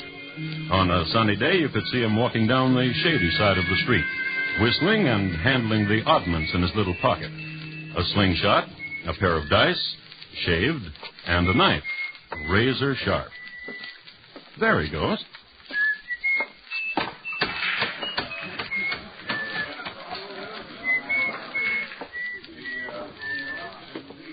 Hi. I said hi, Mr. Garvey. I'm playing cards, Billy. Get away. I know you're playing cards, and I wish you luck. But I gotta talk to you. Skedaddle. My mother was crying this morning, Mr. Garvey. And she said your name. Skedaddle. Mr. Garvey. Put that knife back in your pocket or I'll spank you. If you ain't the one, Billy. Hi. 1,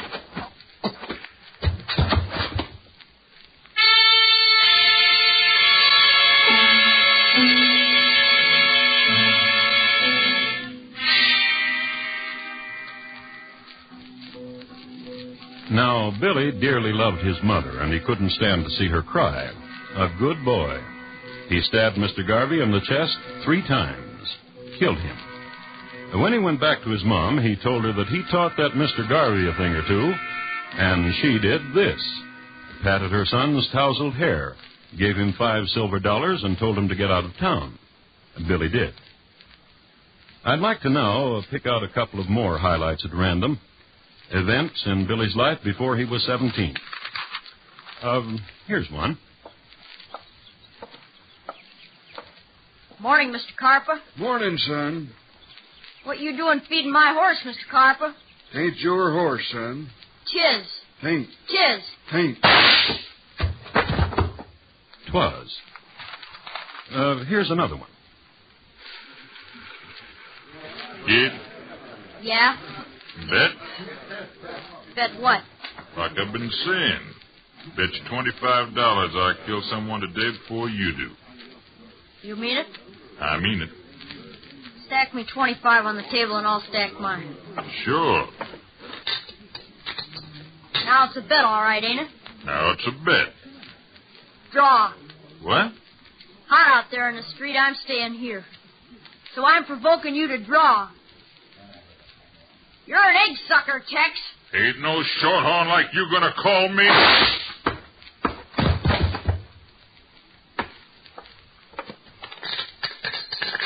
$50 on the red.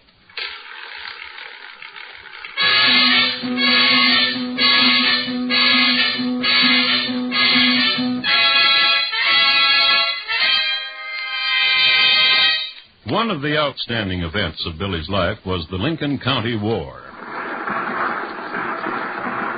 This was a war between 2 opposing factions in New Mexico, one led by Mr. Murphy, the other led by Mr. Chisholm and Mr. McSween. Now, Mr. Murphy had the law on his side, but Mr. Murphy and the law happened to be thieves. Mr. Chisholm and Mr. McSween were outside the law, but they were the good guys, and Billy the Kid was on their side. During this war, Billy killed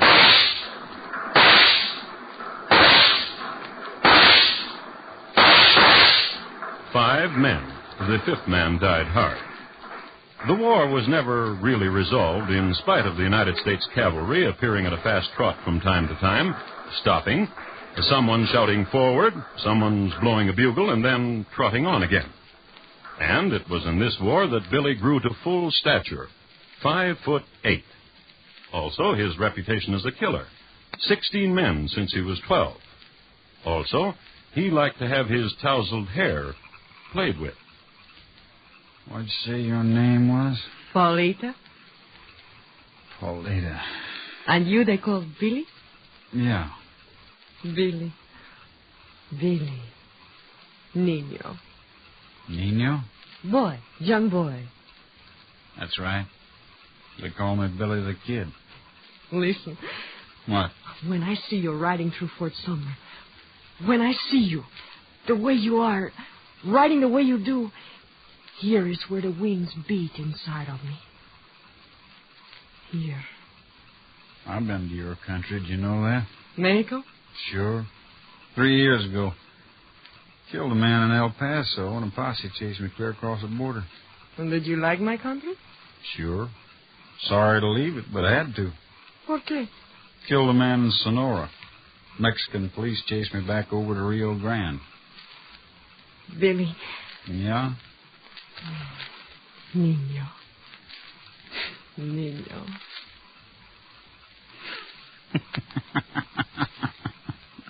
Many girls in Fort Sumner do as I do. Watch you as you ride by. Then they meet together and talk of you and giggle. What do they say? Well, soon I will tell you.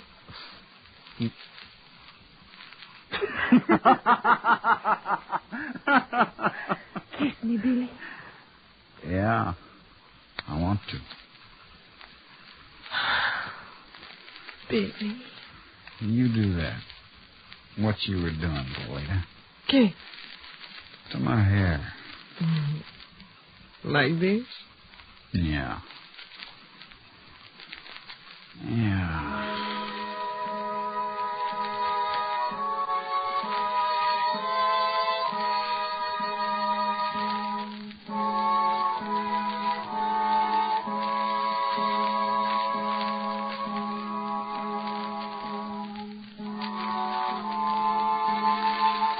At the very moment that this was going on, and not dreamt of by our star-crossed lovers, who couldn't read anyhow, Ben-Hur was being written. The writer's name, as we all know, is Lew Wallace. He was in the area at the time, being governor and peacemaker. That's that. Another chapter done. The one where Ben-Hur and Marsala meet face to face and toss jibes. But the general's day is not over. I guess I'd better. More writing to be done. So the general picks up his pen, writes, and when he's finished, reads over what he's written. Dear Billy, you don't know me, but I know you. I'm your governor, and I want to see you. I've got a proposition that I think you might be interested in.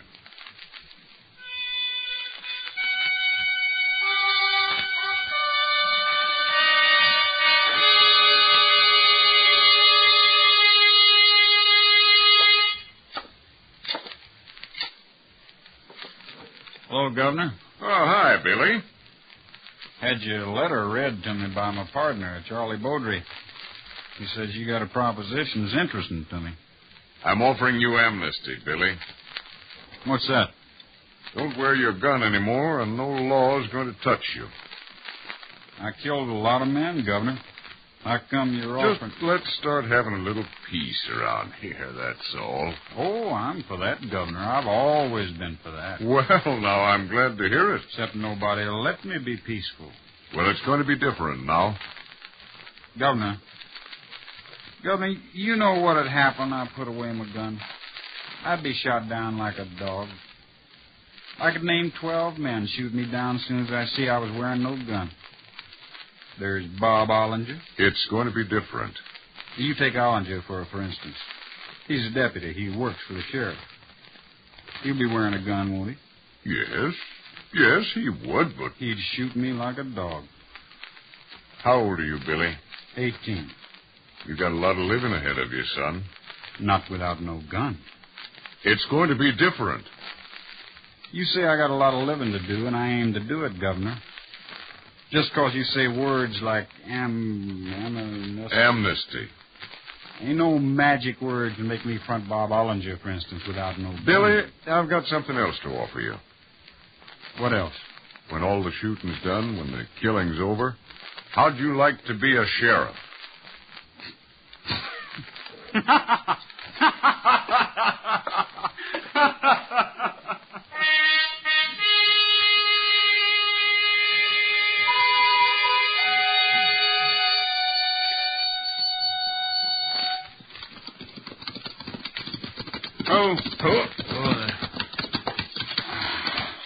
Look down there, Beaudry. Bottom of the hill. Yeah, I see him. What you reckon they're doing? Digging, I guess. Just digging. Maybe for a water hole or something. I don't know. Man has to be crazy to be digging in this hot sun. Yeah, local. You got to admit something, Beaudry. What? I'm facing into the sun now, yeah? What are you going to shoot those 3 fellas for? They ain't doing nothing. You admit about the sun? Sure.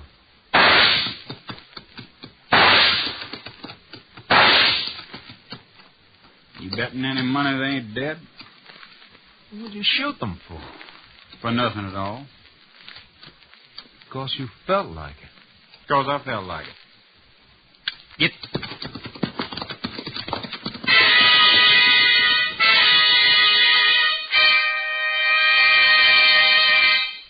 I think it's safe to say that at this stage in his career, and until he died, Billy the Kid was a mad dog.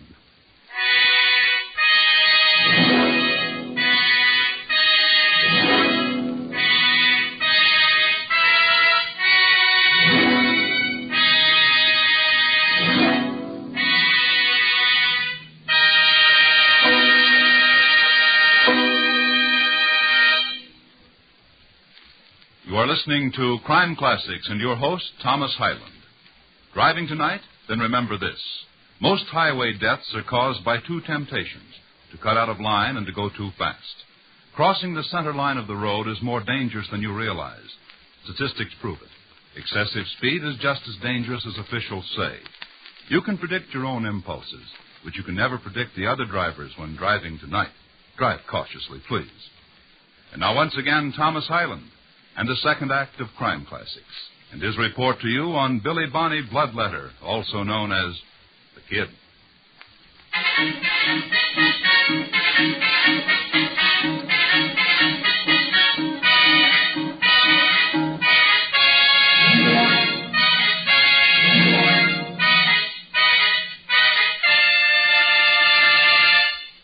You'll recall that earlier I referred to this era and scene of American history as a blot.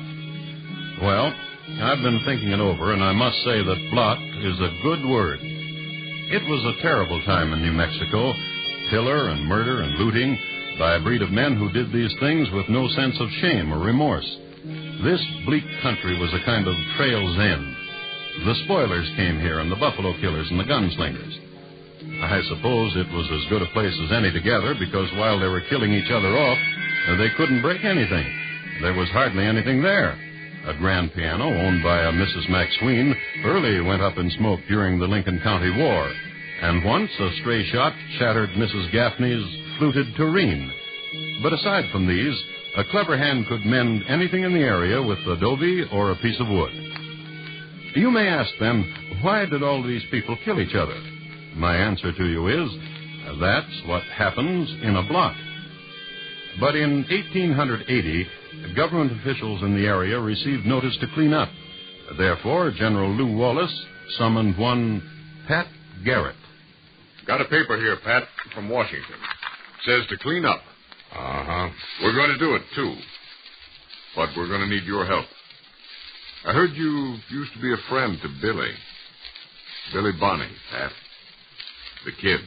Uh-huh. That's why I'm forgetting all the things I've heard about you. Probably lies anyhow. Want you to get Billy for me.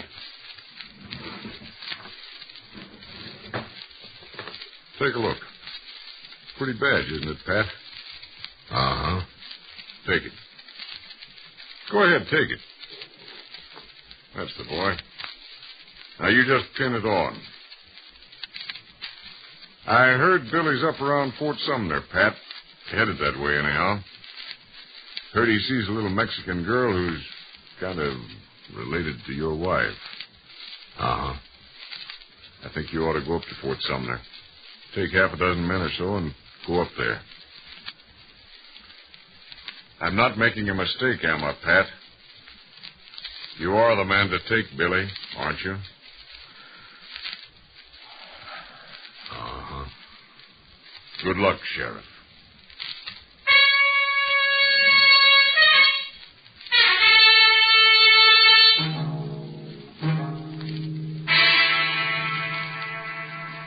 About the events which took place outside of Fort Sumner. Well, let's see how they told about it at the time. Let's see how the boys who wrote the 19th century paperbacks had at it. Here's one.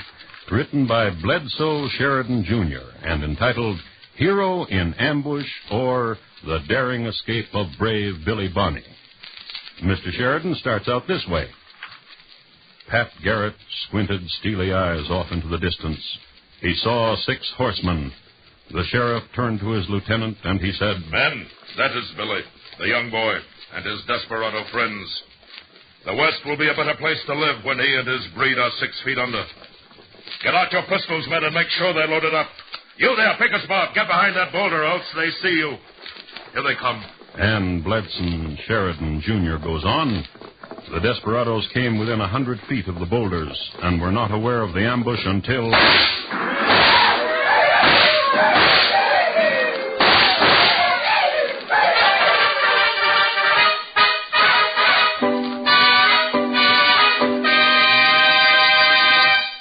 In spite of all the steely eyes that must have been on both sides of the ambush, and in spite of all the 6-shooters and shotguns, there wasn't a scratch in the crowd.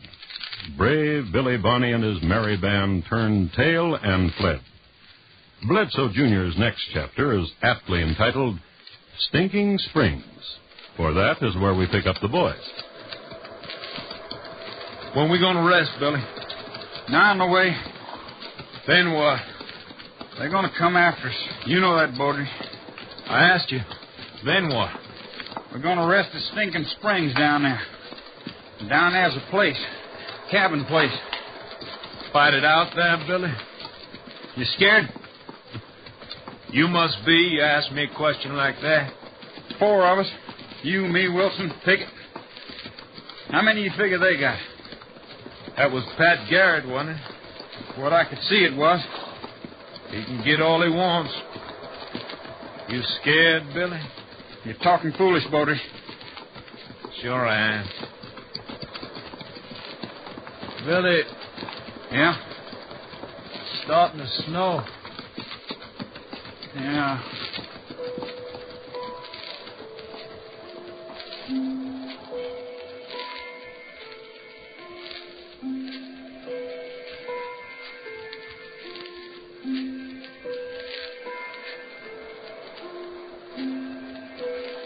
One thing I'm glad about. What? Inside here ain't as cold as outside there. Bet Garrett and his boys are plenty cold. Plenty cold. Hey, Garrett! Garrett, you cold? Come on in here. It's warm. Come on out, Billy. I'll get some ham and some eggs. Man, I'm hungry. Been in this place for 5 days. Bet you hungry too, ain't you, Wilson? Pickett? Man. Come on in here, Garrett. Hey! Hey, Garrett! Can't come in. They're not after you, though. Billy! Man, they got you. Billy! Looks like... Let me see. Looks like that got you, Baudry. Listen. Listen, Baudry. You go on out there, you hear? You're done for anyhow. You go on out there and get one of them before you die. Go on, Baudry. Just keep your coat pointing out, just like that. Now, you get one of them, you hear?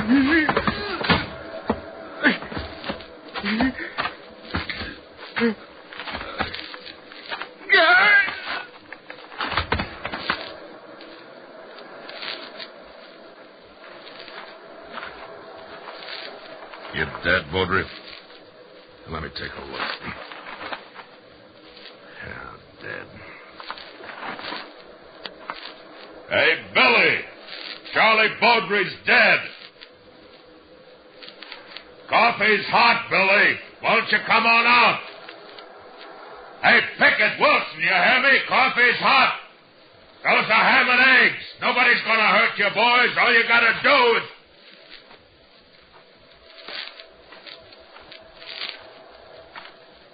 Hello, Pickett. Just keep your hands way up there. You're not going to get hurt. Hi, Wilson. Glad to see you. Come on, get some coffee for yourself. Just take his gun and feed him, boys, like we promised to do. Hey, Billy! Ain't going back to Fort Sumner, Pat.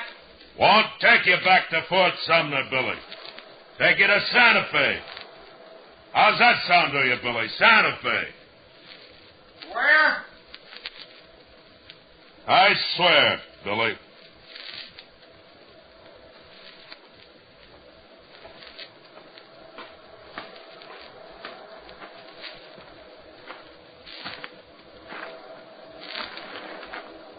Hi, Billy.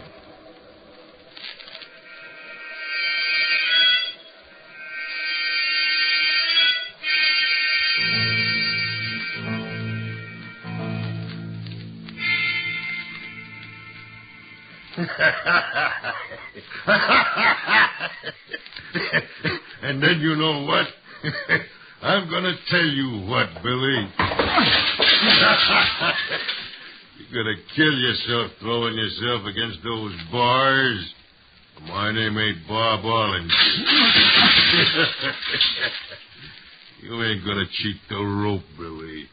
They found you guilty and you're going to hang. Before I do. You're going to do what?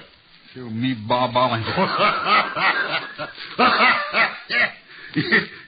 You ain't killing nobody. I'm making me a promise. I'm going to kill me you.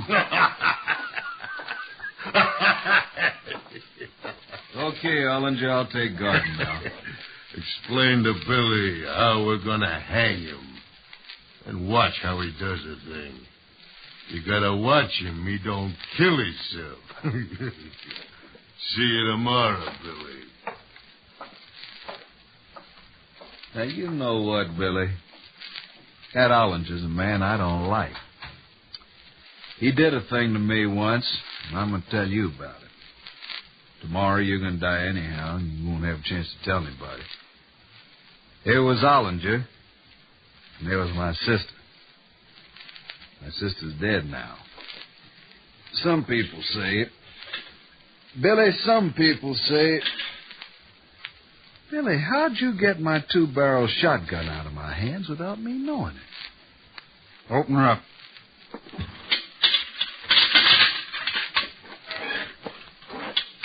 Where'd I get me Bob Ollinger?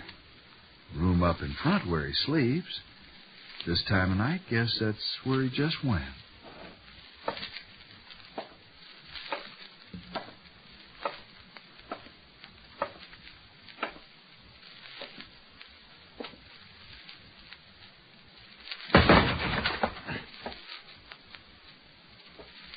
Hi, Bob.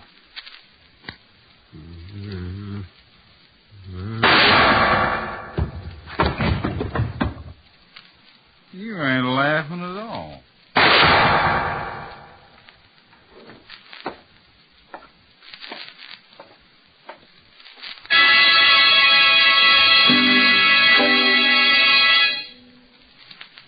It's safe to assume that this was one of the happiest moments in Billy's life. He had killed a fellow he hated. He felt so good about it, he didn't even stop to wave ta-ta to Sheriff Pat Garrett. Just walked right out of there and drifted along down the trail, which trail wound up across the street from Pete Maxwell's, which just happened to be Paulita's place. I love you, Billy. Paulita. I love you and worry for you. Just love me. Just don't worry about me, that's all. Billy. What? We can go to Mexico. I've been thinking that. Oh, bueno. When? When shall we go? When you want to. Right now. Oh, see, we will go. We will go to Mexico and marry and... You are serious? Hungry, too. I'm going across to Maxwell's. Bring us back something other to eat. Billy. What do you want? Be careful. Petey Maxwell's my friend. But be careful. Let go of me. Let it go. No, you say you'll be careful. I let go. I'll be careful. Kiss me. Hurry.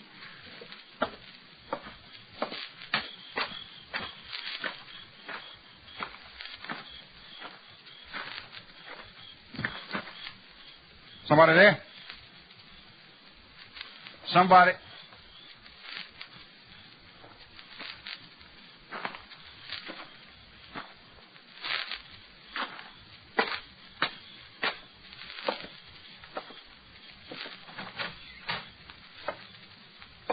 Petey? Hey. Pete Maxwell? Hi, kid.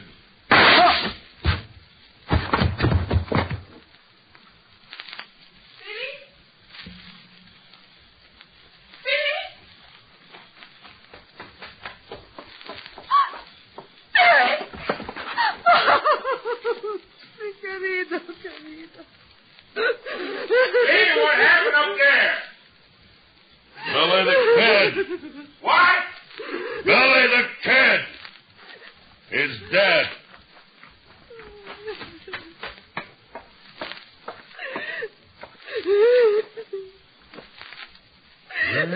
Well. Dead, is he? Uh-huh. Well. Hey, Billy the Kid's up here. Billy the Kid is dead.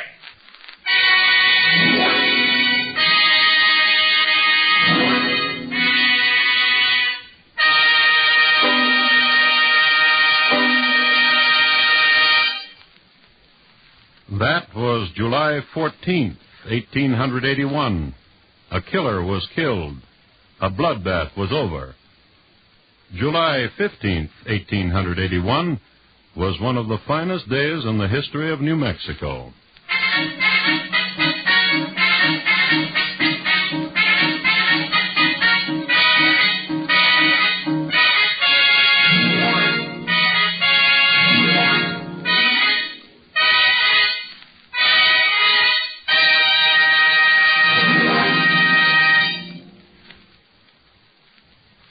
In just a moment, Thomas Hyland will tell you about next week's Crime Classic.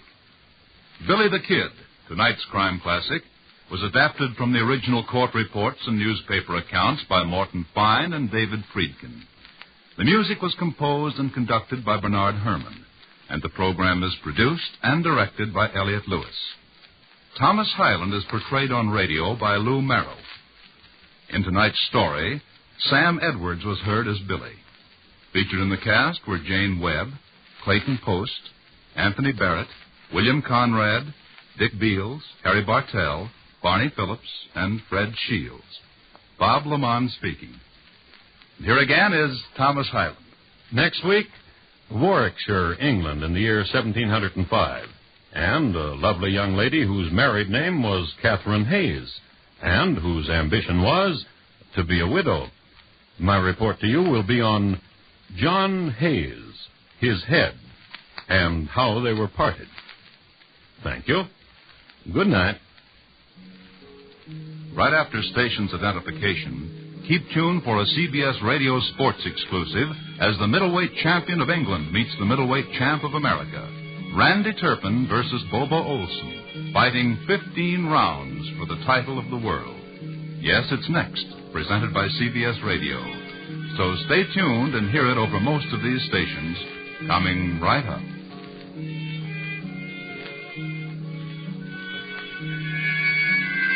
For newspaper adventure, Rogers of the Gazette on the CBS Radio Network.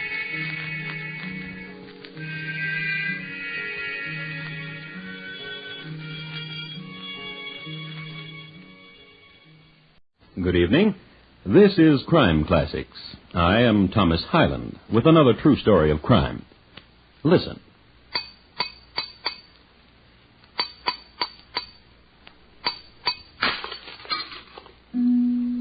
The glass you just heard broken was not ordinary glass. It was a closed vessel of exact contour of the man's head which it held. It was raised exactly 1 millimeter above the skin, all around, and above the hair. No small feat, since the hair on the head was lush and curly.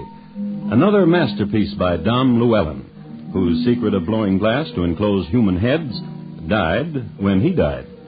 Dom Llewellyn had been called in to do a job of work on what was left of Mr. John Hayes, which was all above the neck. So tonight, my report to you on John Hayes, his head, and how they were parted. Crime Classics, a series of true crime stories from the records and newspapers of every land, from every time. Your host each week, Mr. Thomas Hyland, connoisseur of crime, student of violence, and teller of murders. Now, once again, Mr. Thomas Hyland.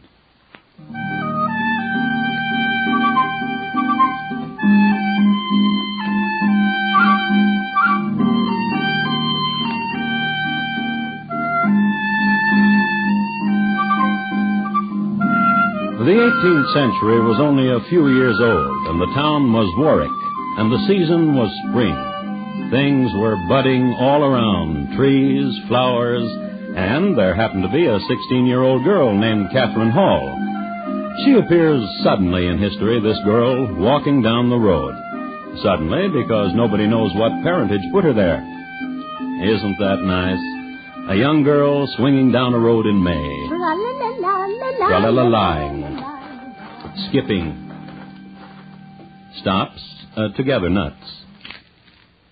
And alongside her, 3 soldiers, officers of His Majesty's Dragoons, and gentlemen. Gentlemen 3, and guardians of Catherine, and Lieutenant Ombersley has the papers in his bandolier to prove it. Guardians and their ward at a crossroad. Catherine? Yes, Uncle. Uncle Fred and Uncle Ned and I think the time has come. For what, Uncle? The time has come. Do not be shy. How is it that always you are shy when the sun shines? We have a wedding gift for you. Uncle. From all of us to you. Uncles. The gift, here, a scarf. Uncles. We'll miss you. And I you. And the time now to tell you of him, of the man you will marry. Of the man who comes down this road anon to take you from us, from Uncle Fred and Uncle Ned and myself. Is he as tall as you? He is very rich. Is he as handsome as Uncle Ned? He is very rich. And has he the strength of Uncle Fred? He is very rich. Then I know I shall love him well. Catherine. Yes, Uncle. Your duties as wife. Yes, Uncle. Always water in the pail, and loving nuptials cannot fail. And? Happy marriage in a springtime day, child in the cradle on New Year's Day. Oh, yes, Uncle. Oh, yes, Uncle. He is prompt. I die with impatience. He has a fine span of horses, see? I'm trembling. Oh, John Hayes! Oh! You, girl. If your name be Catherine, get in. Uncle? Get in, girl, get in. A kiss, Uncle, for farewell to you and Uncle Ned. Which we did in tears and kisses the whole night past. Get in, girl, get in. Here's your money, Lieutenant. Small sackful, as was contracted for. Giddy up.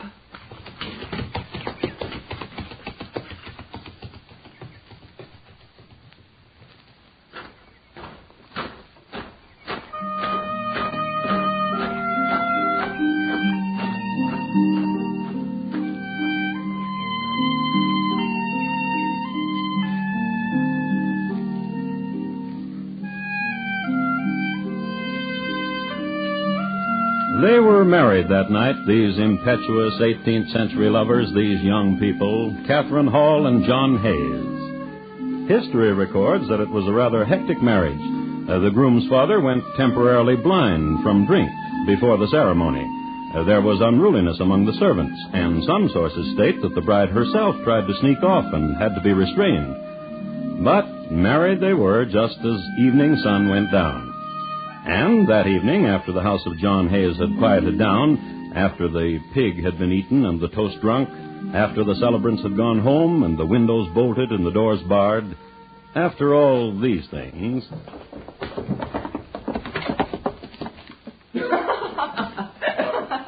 There you are. There you are. Come on out now. There you are. Liberty Bird. You know what you ought to do. What? Join the army. Join the army? Join the army. Why should I do that? I'd be so proud of you. Aren't you proud of me now? Think of you in a uniform.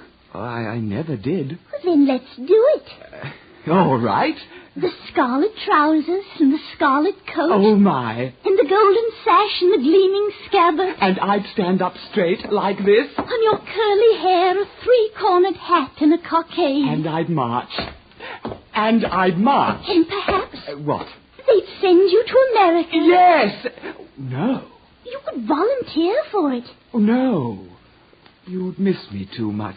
You'd suffer. Oh, I'd write to you every day. The boats to America do not sail very often. I'd knit things for you and bake things for you. But mostly... What? I'd be proud. Oh, so proud. Dear John. Well, I don't know. Join the army. Proud? Yes. What would you do? Tell people. John. Yes.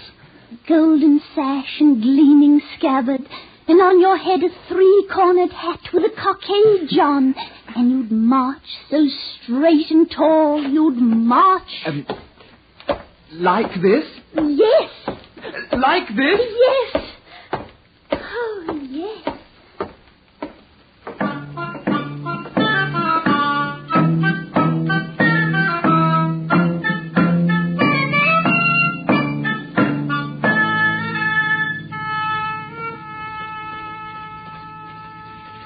Dear Father, I am writing this letter to tell you that I have just come back from a 20-mile march under full pack, and I do not like it. In the 6 months I have been in the army, I have not found a thing that I like about it. It is march, march, march, march. In spite of my education, I'm still but a grenadier. 2 of the lads who joined the army with me are lieutenants and wear cockades. So, please, dear father, present the government with £20 and secure my release from this life. I would do it with my own funds, but I had wisdom enough to assign my wealth to my wife's name before joining the army. I do not wish to bother Catherine in this matter, as I'm going to surprise her by my appearance in civilian garb and put an end to her loneliness. Please, Father, do me this favor, your loving son, John. Oh, P.S. Please, Father, just consider it a loan.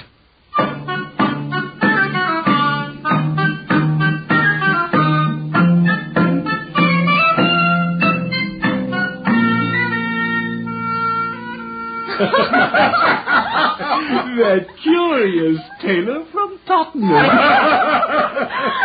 Mr. Wood, you're the one. And how about me? Oh, you're a one too, Mr. Billings. If it's the butcher boy, Mr. Wood. Yeah, I'll send him on his way. Aye. Who are you? Who are you? I am John Hayes.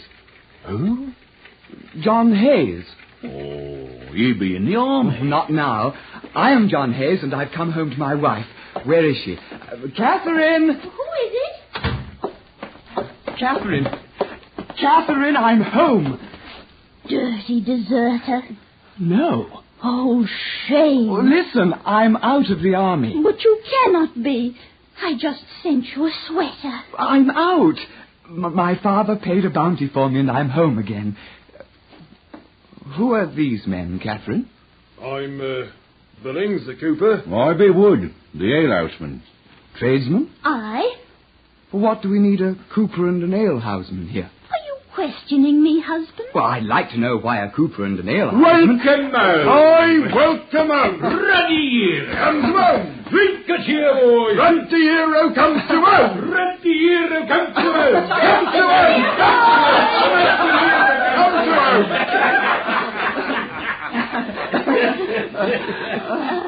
Oh, husband.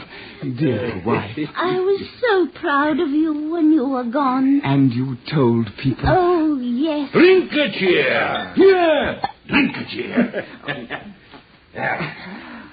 And now, wife? We will celebrate, you and me and Mr. Billings and Mr. Wood. Well, I thought. We'll have a celebrate. John, you're dusty from the road. Go wash. There's a full pail, always a full pail, always waiting for your return. Go wash. Yes. Mr. Wood. Aye, Katie. Mr. Billings. How did you come to marry such a one, Kate? He's very rich. And he's come home. His wealth is assigned in my name. I receive it but in driblets. Poor lady. Shame. If I were a widow... The money? All at once. All mine. Billings? Aye. Let's make a widow. And how to do that? You kill an husband, you make a widow. Ain't that an axe above the fireplace? Oh, dear friend. I washed Catherine. I was proud. Ruddy hero.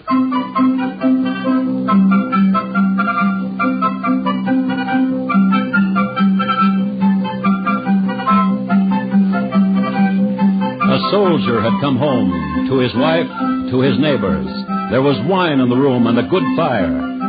But it was one of the shortest celebrations on record.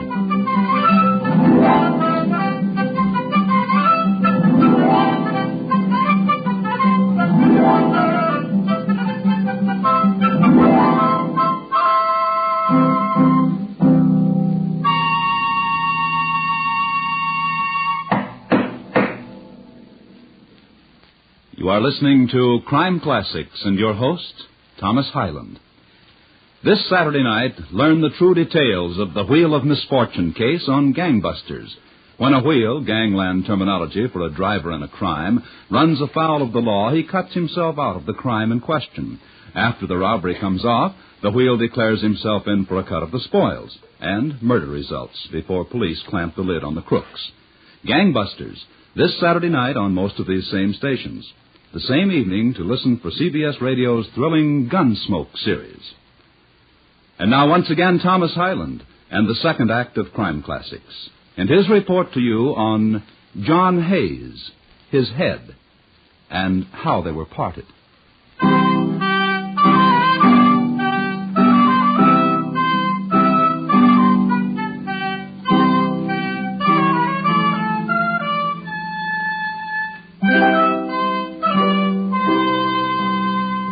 Historical background. We are concerned here with England in the early 1700s. George I sat upon the throne, and the terms Whig and Tory were being muttered and bandied about and chalked on walls.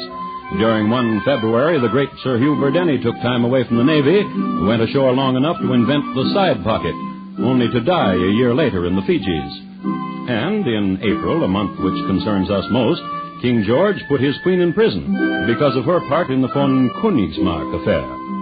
But we are concerned most with a citizen of the time, Mr. John Hayes. We hear of him next on the evening of April 22nd. Two lovers who had never heard of him strolled along the Thames. Strolled. Let's sit here, Duck. No, Thomas. So they strolled on.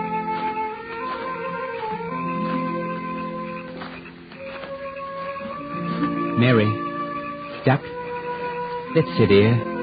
Oh, no. And on.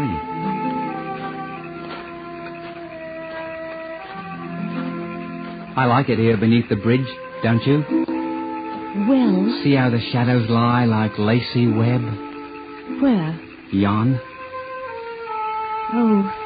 Let us sit and watch and see how they quiver as riding moon, a trail in the sky. Here? Just so. Mary, Duck, you are dear to me. Hush. And how to wash this torrent inside me. Fair Mary, fairest and most lovely. And now the blushes to your cheek beneath the moon. Thomas. Yes, Mary. I, too. Thomas. This is an unreality which we see, Mary. A conjugation of shadow and moonlight and... But it had such curly hair. Lacy shadows.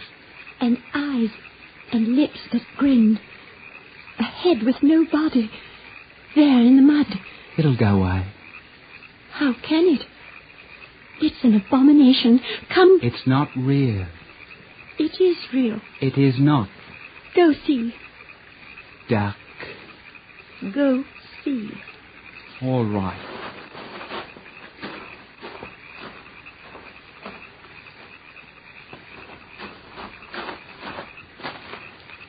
Well?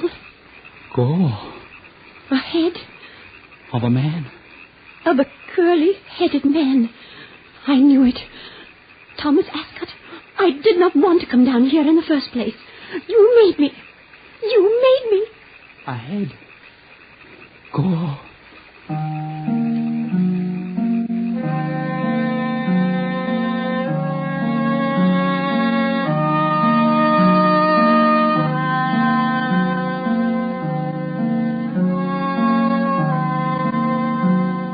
So they discovered the head in the mud of the Thames.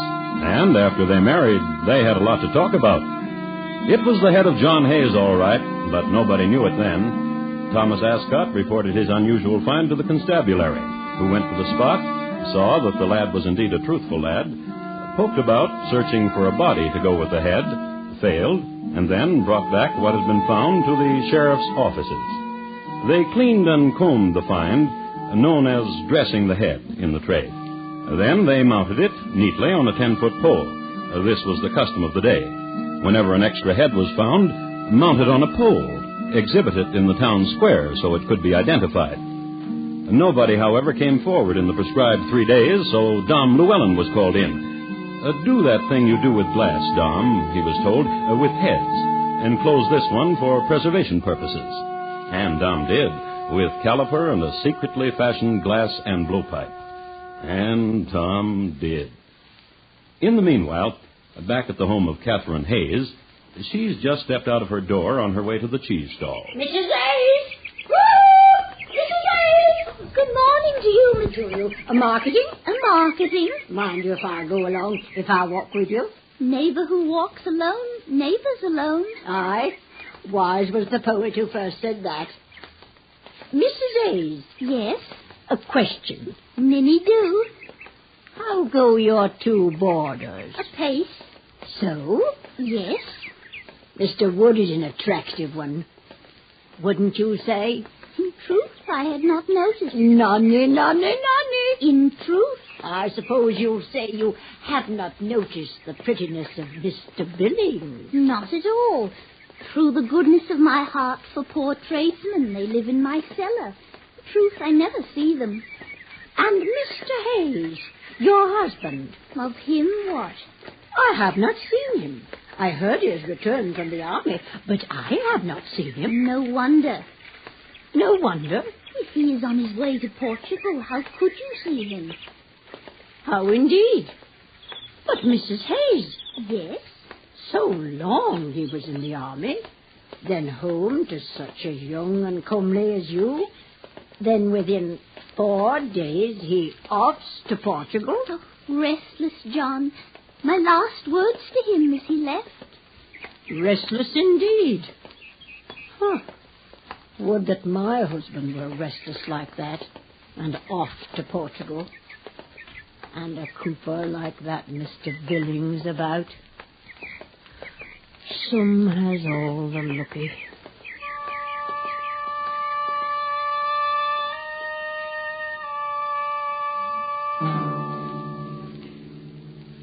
And Mrs. Martin shook her head sadly all the way to the cheese stalls.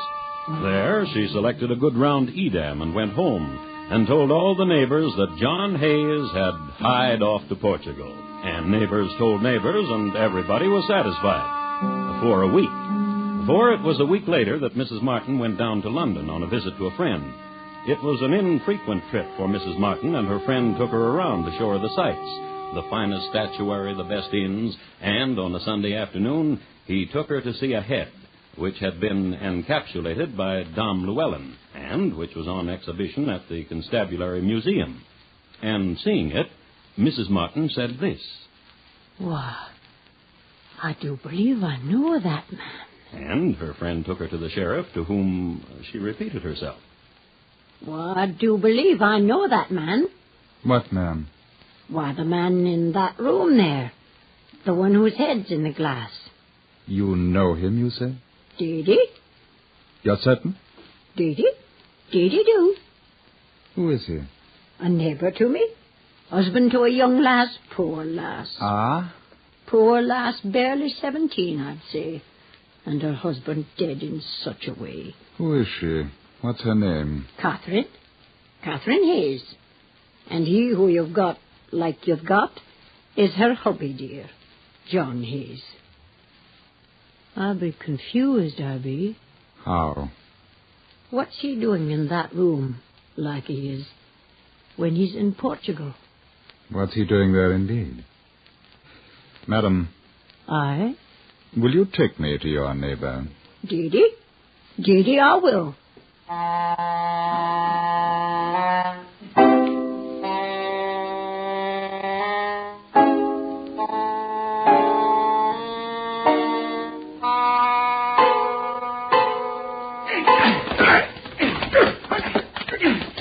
We've had enough of you around, Katie and I. We've had enough of you around, Katie and I. What say you, Katie? Settle it between you. Listen to me, alehouse man. I'd as soon slit your gullet as look at you. And I'll do it if you don't leave us alone. Talking. That's all you're good at, Billings. Come to me so I can let the air out of you with a knife. Aye! Settle it between you.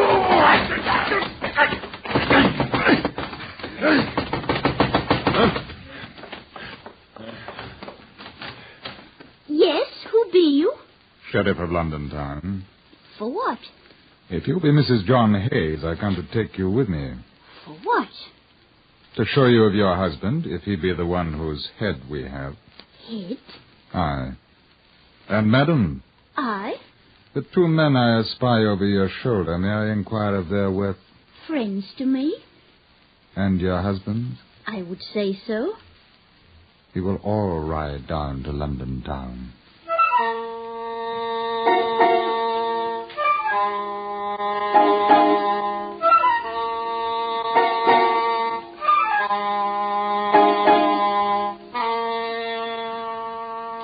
And now, Mr. Wood, I will show you a thing. Come with me. Look, you. Who is this man whose head is in this glass? I do not know. Who is this man? I do not know. I swear it. I am a pious man. When I swear a thing, it is sworn to. And it is the truth. Very well. Sit there.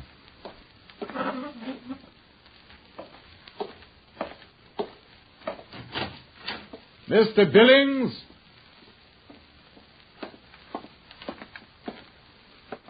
Close the door, please.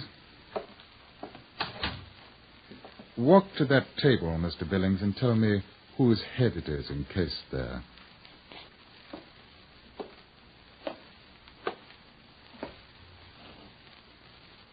Mr. Billings? Aye. What have you done with the rest of Mr. Hayes? Mr. Hayes? Did you put an axe in such a way as to sever his head? Me? You. No. Very well. Sit there.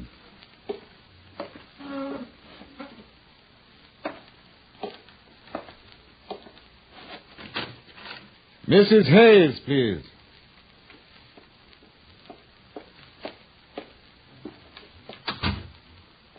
Is that your husband's head who is on the table? No. You are not looking at the head, Mrs. Hayes. Nor do I need to. For my beloved husband, my strength and my love is in Portugal. Mrs. Hayes. What? Will you look at the head, please? I will not. I will bring it to you so you can see. Do not. For what reason? Do not. Do not. Oh, do not. Do not. How can it be my hubby love John when he isn't? Pretend, Mrs. Hayes. Pretend he is not in Portugal, and so pretending tell me, is this your husband? No. Are you sure? It is not my husband. Perhaps you need a better look. No, it is not John, not him. I hold him by the hair and close to you. Now tell me. John, hubby love. Your husband? Yes, oh yes. And how got he here? They did it. Billings and Wood. Say, liar! No shame and no lies. You, the two of you evil men, killed him and severed his head. Aye, while you fetched the pail to catch his head. And laughed as you caught it. In the name of His Majesty, I charge the three of you. Charge them, not me. The three of you.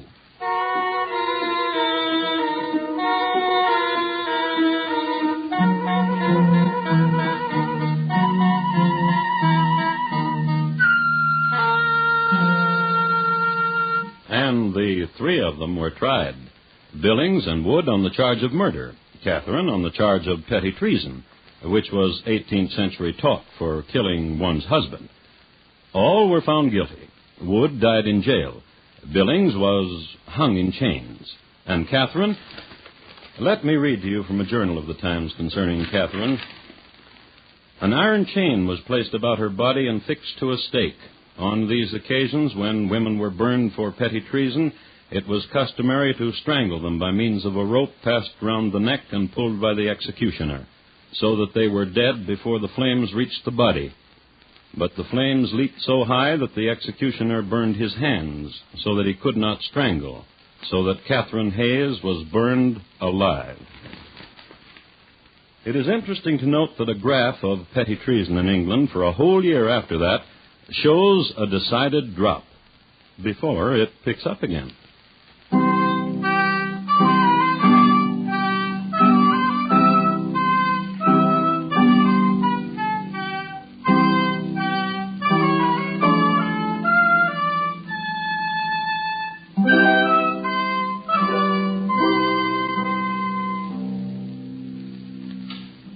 In just a moment, Thomas Hyland will tell you about next week's crime classic. John Hayes, tonight's crime classic, was adapted from the original court reports and newspaper accounts by Morton Fine and David Friedkin. The music was composed and conducted by Bernard Herrmann, and the program is produced and directed by Elliott Lewis. Thomas Hyland is portrayed on radio by Lou Merrill. In tonight's story, Betty Harford was heard as Catherine, Jeanette Nolan as Mrs. Martin, and Alistair Duncan as John Hayes. Featured in the cast were Ben Wright, Richard Peel, Charles Davis, and William Johnstone. Bob Lamont speaking. Here again is Thomas Hyland. Next week, Mahadvat, India, in the year 1894. We will concern ourselves with a father and son who just didn't get along, to the point where one of them had to go. My report to you will be on Rashi among the crocodiles and the prank he played. Thank you. Good night. From the stars of old Vienna to Rodgers and Hammerstein, hear a cavalcade of musical treats illustrating how easy it is to become stage-struck, the Broadway musical way, with Guy Bolton and P.G. Wodehouse as guides. Hear the evolution of musical comedy with a host of stars on most of these same stations Friday night, when CBS Radio presents Stage-Struck. Lionel Barrymore's Radio Hall of Fame is great Sunday night drama on the CBS Radio Network.